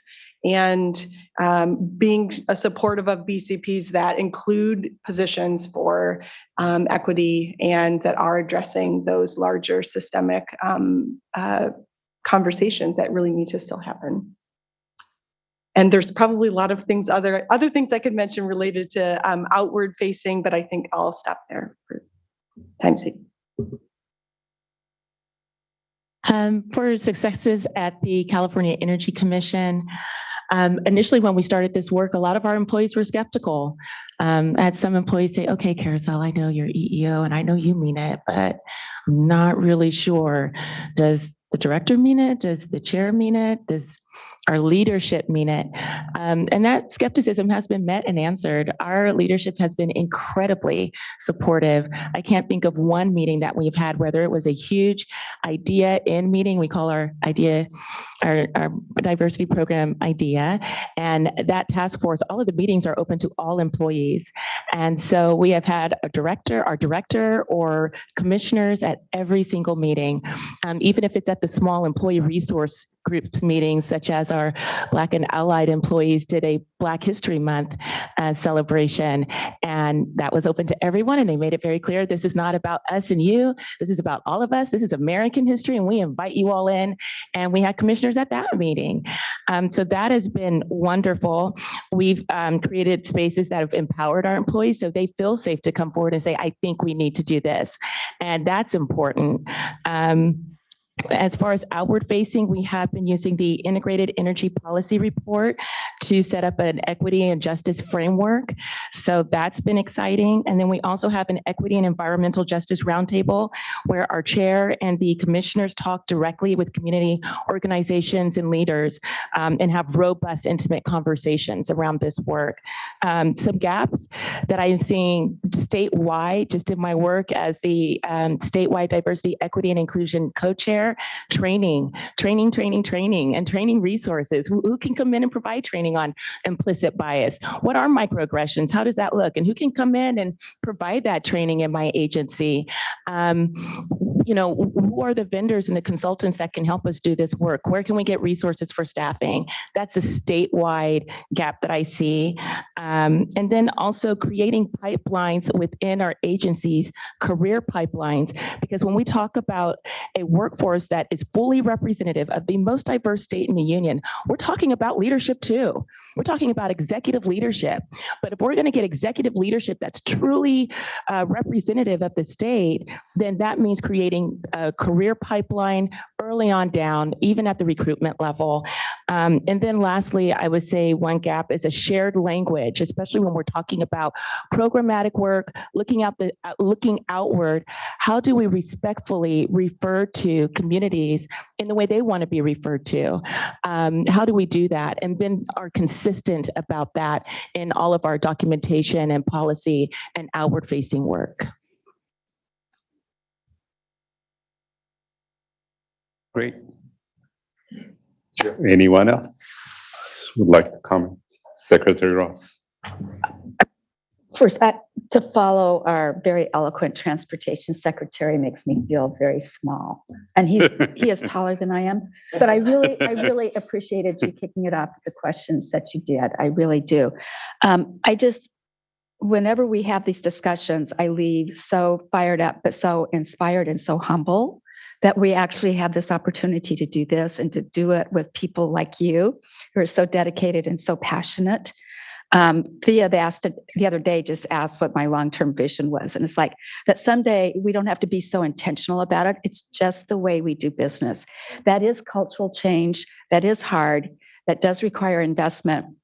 And I'll probably get removed from this council, but at some point there would be huge power to the council writing out why the investment of resources and even suggestions for how we could embed this throughout all of government.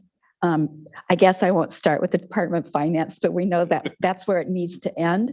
I mean, these are important discussions, and we have to acknowledge that it's great to require people who have a day job, or increasingly there's appointed positions about this. But I think about when terms change, people move, and where we invest this is throughout programs, throughout the way we're organized across all of government. And so I'll just throw it out there and we'll see if I get a phone call here. It might not help me with my May revise issues, but we won't tell. I just We're behind you. thank you all so much. Thank you. Chair, if I may. Yes. First of all, I want to thank the executive director and the staff for taking on this as the first priority policy area. And that was reflective of some of the work that had already been moving, but to document it, to share it, to build on the theme of transparency, which you all raised and touched on.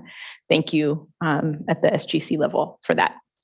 And then for our esteemed panelists, thank you for taking your passion, carrying some of this energy, even when it wasn't fully supported.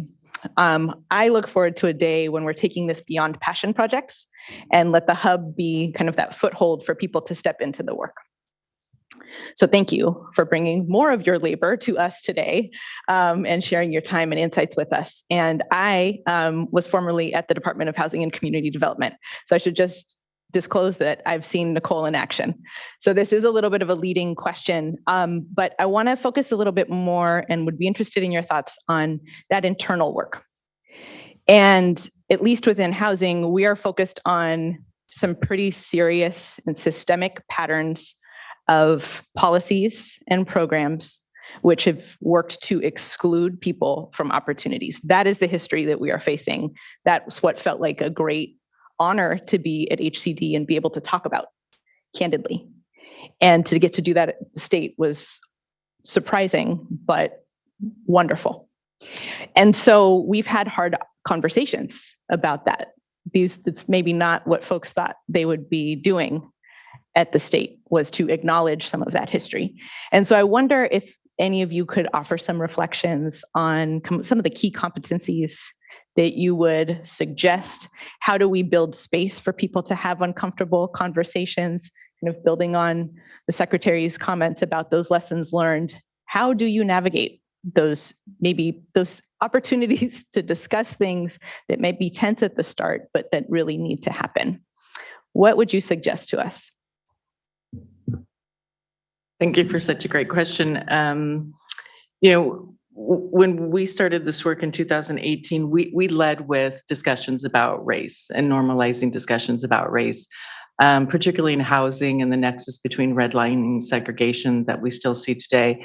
And so we knew we were already behind the time, like we need to start talking about this now, because if we are policymakers and if we can't understand the historical context. If we aren't comfortable talking about race, we can't achieve our mission. So first and foremost, we led with that. We didn't know how we were going to do it. It was super scary. We didn't know what people were going to bring to those conversations. So we started, that we knew we needed to take action. So we stepped into that space. We started to create a monthly conversations called Can We Chat? Very informal. There is a video, typically 15 minutes, that you could view before the session. There's resource material that you can, articles, books, whatever, to help support that topic. And then you could go into a safe space to learn. You could observe. Don't have to necessarily participate. And this grew over time. We've been doing this consistently since 2018. We've cataloged all of our topics. So if you're a new employee at HCD, you could go there at your leisure and watch some of the videos, look at some of the topics. And that has really been transformational for a lot of folks, not only just growing your knowledge and understanding of topics that we have been often taught not to talk about, and a shared understanding. People being able to bring their true selves, their experience to these conversations that we could all learn from in a very safe space. And so that began our cultural shift into the inclusion aspect, our culture of being inclusive workplace culture, attracting folks who are diverse because we value a diverse perspective. We value what they bring to the organization, life experiences. And we will say that we started internally because we were getting funding and resources. We knew we were going to double in size. So it was an opportunity to really ensure we were going to have a diverse workforce. So recruiting for a diverse candidate pool. And what we've heard from our new employees is never in their entire career have they had this sort of experience, and that they're super proud to work at our organization. So just the affirmations that we get of, and it's not a lot of big things, this was a concept. It's an hour a month. Everyone's welcome. It's a little shift. It's a little shift in how we do the work. And we've grown on to do that as well. We've built, just in January, we launched 8 DEI courses, from DEI 101 to implicit bias, microaggressions, building equity into our DNA. To build that, our goal this year is to build the knowledge and capacity building just for knowledge and skill building. And it's still tedious work. There are still people who don't subscribe to it, who don't understand it, who say, why are we still talking about this? Why do we have to talk? How is this related to my work? So we know that going into it, it really takes one person at a time. It's going to be a long journey. Councilmember Flatt. Thank you. Great job. Great panel. Always appreciate a Strategic Growth Council staff's approach, and thank you for bringing this to the forefront.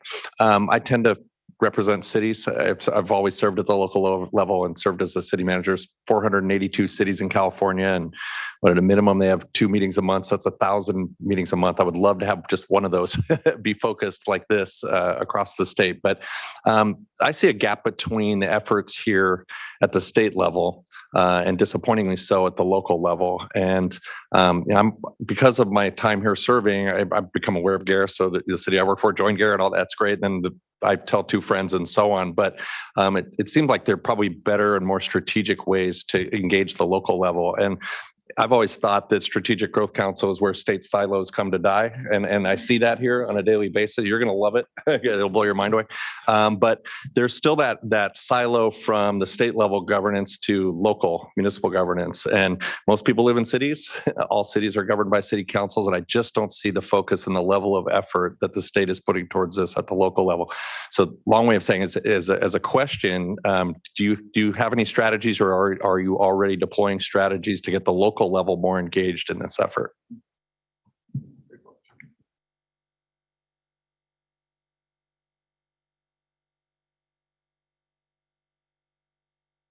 I can only speak to the work that we're doing as far as working with our stakeholders and our communities. in not just putting forth our equity and justice framework, but also in the intimate and robust conversations that I mentioned a little bit earlier of our commissioners and chair meeting with community leaders and organizational leaders and stakeholders to talk about furthering our work of equity and environmental justice.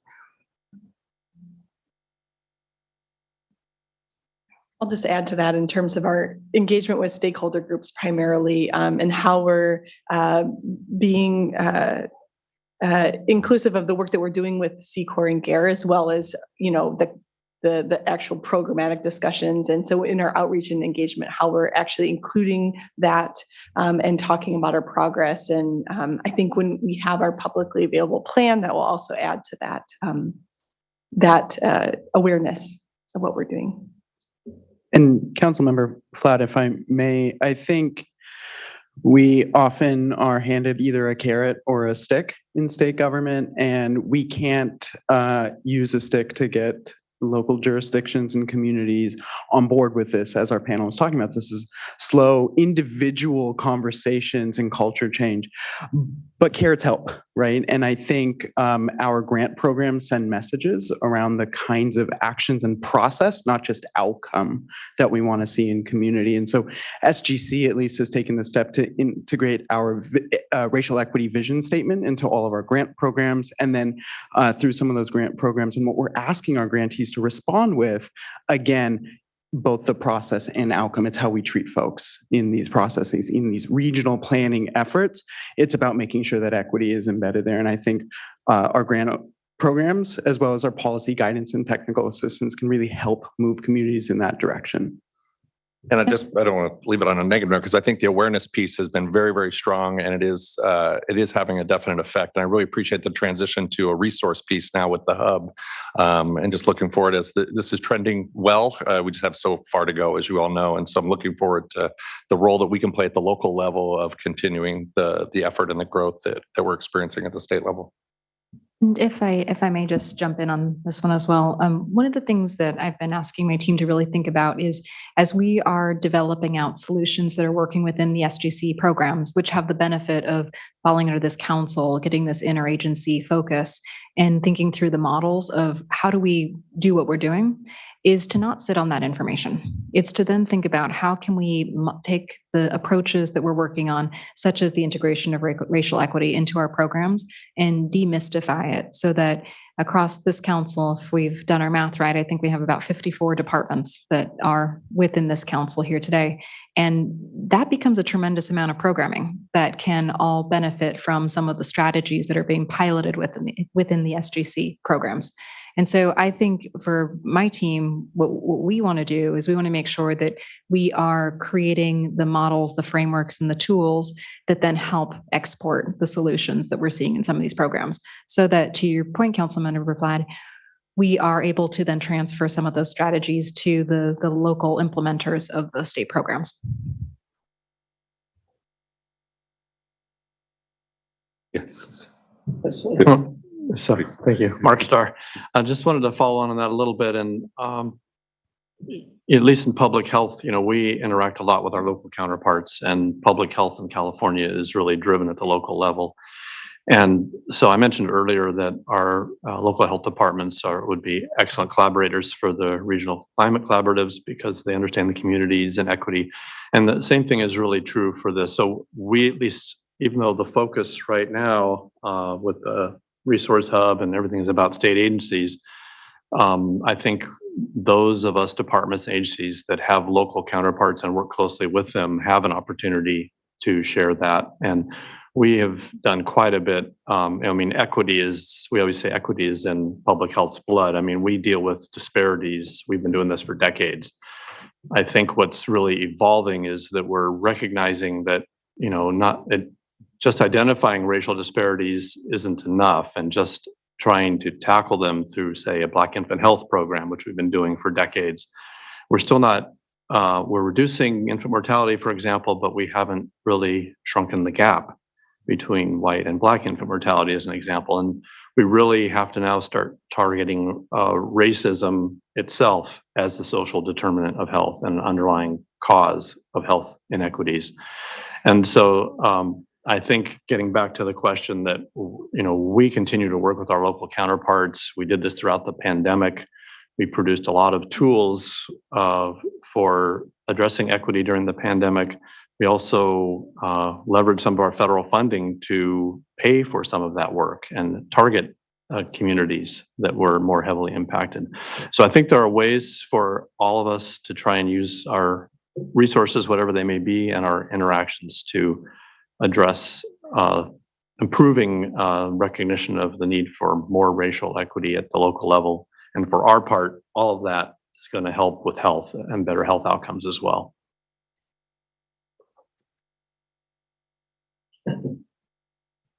Please. First and foremost, thank you for being here. When I first took on my position, I made it a point to speak with all of the staff that had engaged in CORE within our agency. And what you shared today about doing this as a labor of love, right? It was just was consistent across. My question essentially is,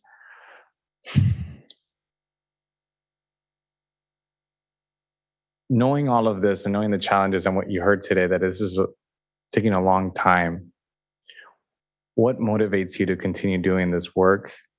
And what encourages you from knowing that SGC has this as its number one priority? Thank you.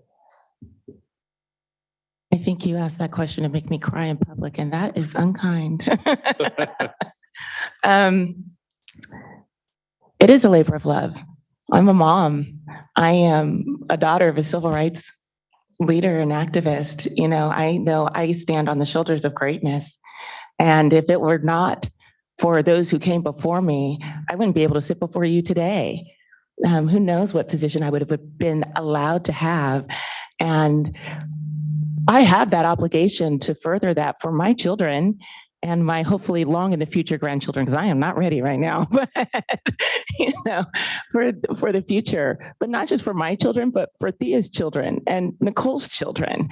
When we look at the work of the civil rights, much like the chair said, it's not, when we further the rights of one group, we really are bringing all the groups with us.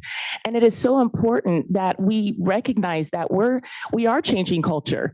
And that's why it's a marathon, and that's why it takes time. But if we begin this today, think of how much further we would be, tomorrow, and in my kids' generation. My grandfather marched with Dr. King. I wish he had lived to see KBJ confirmed for, the Supreme Court. I'm fortunate that he got to live to see the first Black president. But look at all the other milestones ahead of us. And that's why this labor of love is worth it. Are there traps and landmines? Yes. Are we doing it in the dark? Yes. Is it exhausting? And sometimes we feel like we don't have quite enough resources? Yes. But if I'm here to serve the state of California, then I'm here to serve it fully with all of me, with all of my passion and all of my influence, all of my knowledge base, and to extend that circle so that I'm bringing up more with me as we move down the line. So that's why I do this.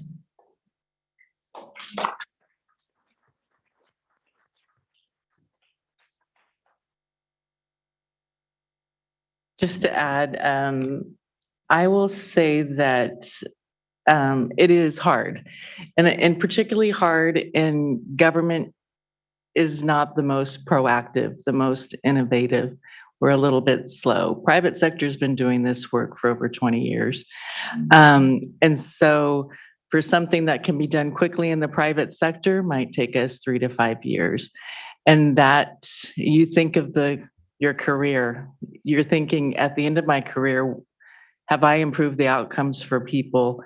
That's the daunting task. Will we be able to achieve it in your lifetime? So that's the daily challenge of recognizing that it's a long haul. But there's little hopes. This is a hope. This gave me a spring in my step today. It's when you connect with someone who gets it, and then there's transformational change, then that brings us a skip in my step. So it's around us. You just have to recognize it and be open to it. But it's hard work. It's hard work.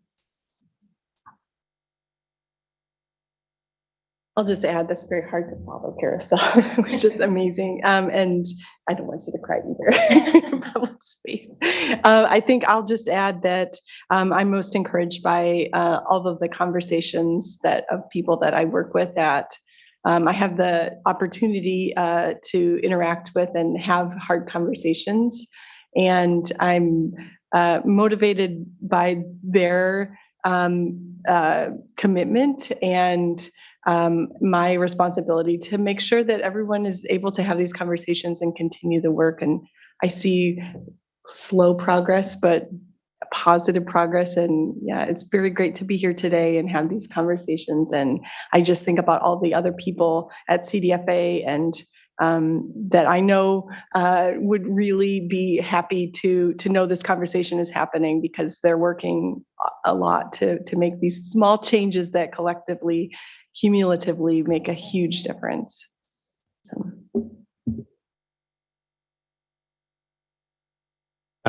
This was incredible conversation. Secretary Omashek just reminded me that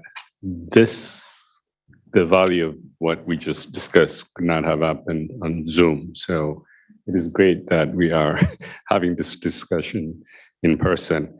So just to bring it home, again, I'll echo Sasha's thanks to SGC staff and Carousel, Thea and Nicole. Thank you for the panel. I would also like to thank the council, SGC Council. This was a directive and resolution from 2020 that got us to this point. It was mentioned 54 state departments are represented with this leadership. And obviously, we have a city manager at the local level who also voted as part of the unanimous vote to create this. Secretary Ross, you had reluctance following Secretary Omashak earlier. He wasn't here. You guys made this happen. He's new. He just came here. So you are responsible as much as the rest of the council here for getting us here. So I think it's just great to see state leadership, especially from here. So again, 54 state departments are represented here. So the leadership is there from here. And obviously, our governor has talked a lot about this and has put our feet to the fire as well. So it is exciting to me. With that, I want to conclude council comments and really open it up to public comments and hear from the public. Matt. Thank you, Chair. If members of the public would like to comment on this item, please submit a public comment card at the front table. We have 3 virtual comments in the chat. Elena Santamaria, Julia Kaplan, and Mark Roost. We can start with Elena Santamaria.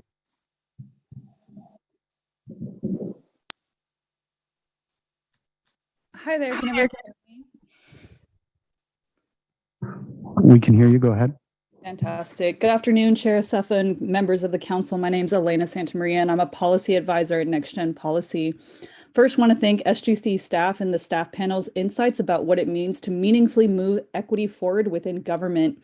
Thank you to Ms. Gore for holding space to everyone to attend the DEI meetings she puts together. I attend them and find them very useful. Also, her comments about a two-prong approach. Yes, DEI is important, and agencies must look at policies and programs that perpetuate racism. Secondly, I want to echo the comments of Ms. Plasencia about mandates. California operates over 300 agencies, councils, and task force. There is much work to be done. And unfortunately, to her point, government will not do something unless they're obligated to do so. And history has shown us that at times they contribute to the mechanisms of oppression. Which brings me to Senate Bill 17 by Senator Pan, which seeks to do a large part of what the council has been talking about and is hoping to institutionalize, which is to create an Office of Racial Equity. We are currently advocating for a $40 million budget ask to staff, train, coordinate, and collaborate with government to ensure the success of this office. NextGen California welcomes any agency secretary to support our budget efforts because, as we have heard from lessons learned from staff, institutionalizing this work is difficult and is met with a tremendous amount of resistance. Thank you for all the work that you do, and we appreciate the opportunity to provide public comment and the work that the Strategic Growth Council does. You all are definitely at the forefront when it comes to state government leading the way on racial equity, and we would not be as far along as we are currently now if it wasn't for your leadership. So thank you for all the work that you do, the forums that you hold, and the public space that you provide for this work. We really appreciate it. Thank you. Up next, we have Julia Kaplan.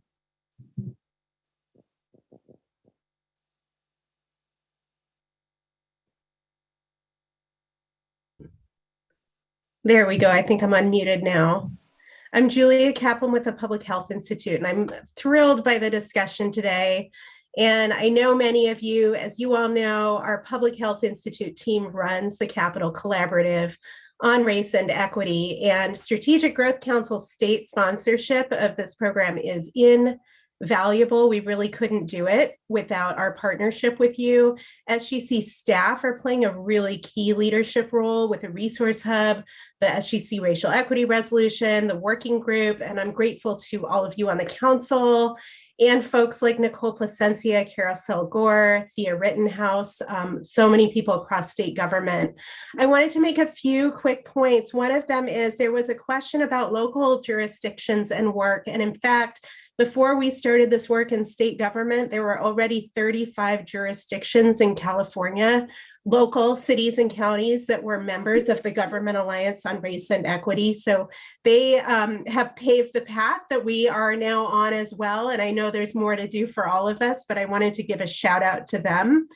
I also wanted to reference the need and value of interagency discussions, and by design, CORE is a multi-agency community, and the peer-to-peer learning is an essential part of what we do. We have a new CORE cohort launching right now. We'll be very excited to bring updates to you. And I also wanted to point that in your meeting material packets, there's a summary of pre-post surveys from our last CORE cohort. So you may want to look at that to hear directly from participants. And I will just close with my appreciation and my call to action. We need bold leadership from people at all levels across the government enterprise. All of you are doing this. We're so grateful. You are essential for effectuating change, healing, and repair in support of racial equity. Thank you. Thank you, Julia. Our last comment comes from Mark Roost. Thank you very much. Mark Roost with Sustainable Energy Inc. and advisor to the Clean Cities Coalition, Silicon Valley. Construction methods for housing and other buildings need to be pioneered in racially disadvantaged communities. Also, racial minority and low-income groups are disproportionately impacted by food advertising and availability, especially healthy food deserts. And I've long had a concept for a healthcare knowledge base that provides the guidance away from the standard American diet, which leaders of the California Department of Health told me face-to-face several years ago that they were prohibited from providing directly. So I asked if they were allowed to point to a knowledge base that does tell the truth, and they enthusiastically said yes. I have in-depth information for those working on each of these topics after 47 years and 42 years of study and engagement, respectively, along with my decades in renewable energy. You have my email address. Let's see, should I go into any details? Maybe I'll leave it at that. Thank you, Mark. We've received one comment, additional comment in the Zoom chat that can be included with the public record. But with that, that concludes public comment on this item. Great. Well, that brings us to the meeting adjournment. Again, thank you to SGC staff. Chair, yes. if I may, there remains one item, the public comment for the matters not on the agenda. That was the public comment for the racial equity item, but we have yet to have the public comment for matters not on the agenda. I have to leave at 4. I guess I'm rushing. So that item is, oh yes, This is, again, this is members of the public, if they would like to comment on any item that is not on the agenda. This is the opportunity, including those who are here in person. So with that, Matt.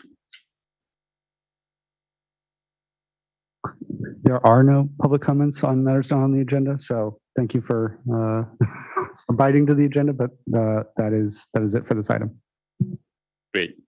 Again, thank you to council members, the public who actually testified. I also like to thank support staff, from Emily, Morcott, Mitchell, Kim, Louise, who's not here, I don't believe, and Lois for pulling this together. And with that, we are adjourned. Thank you.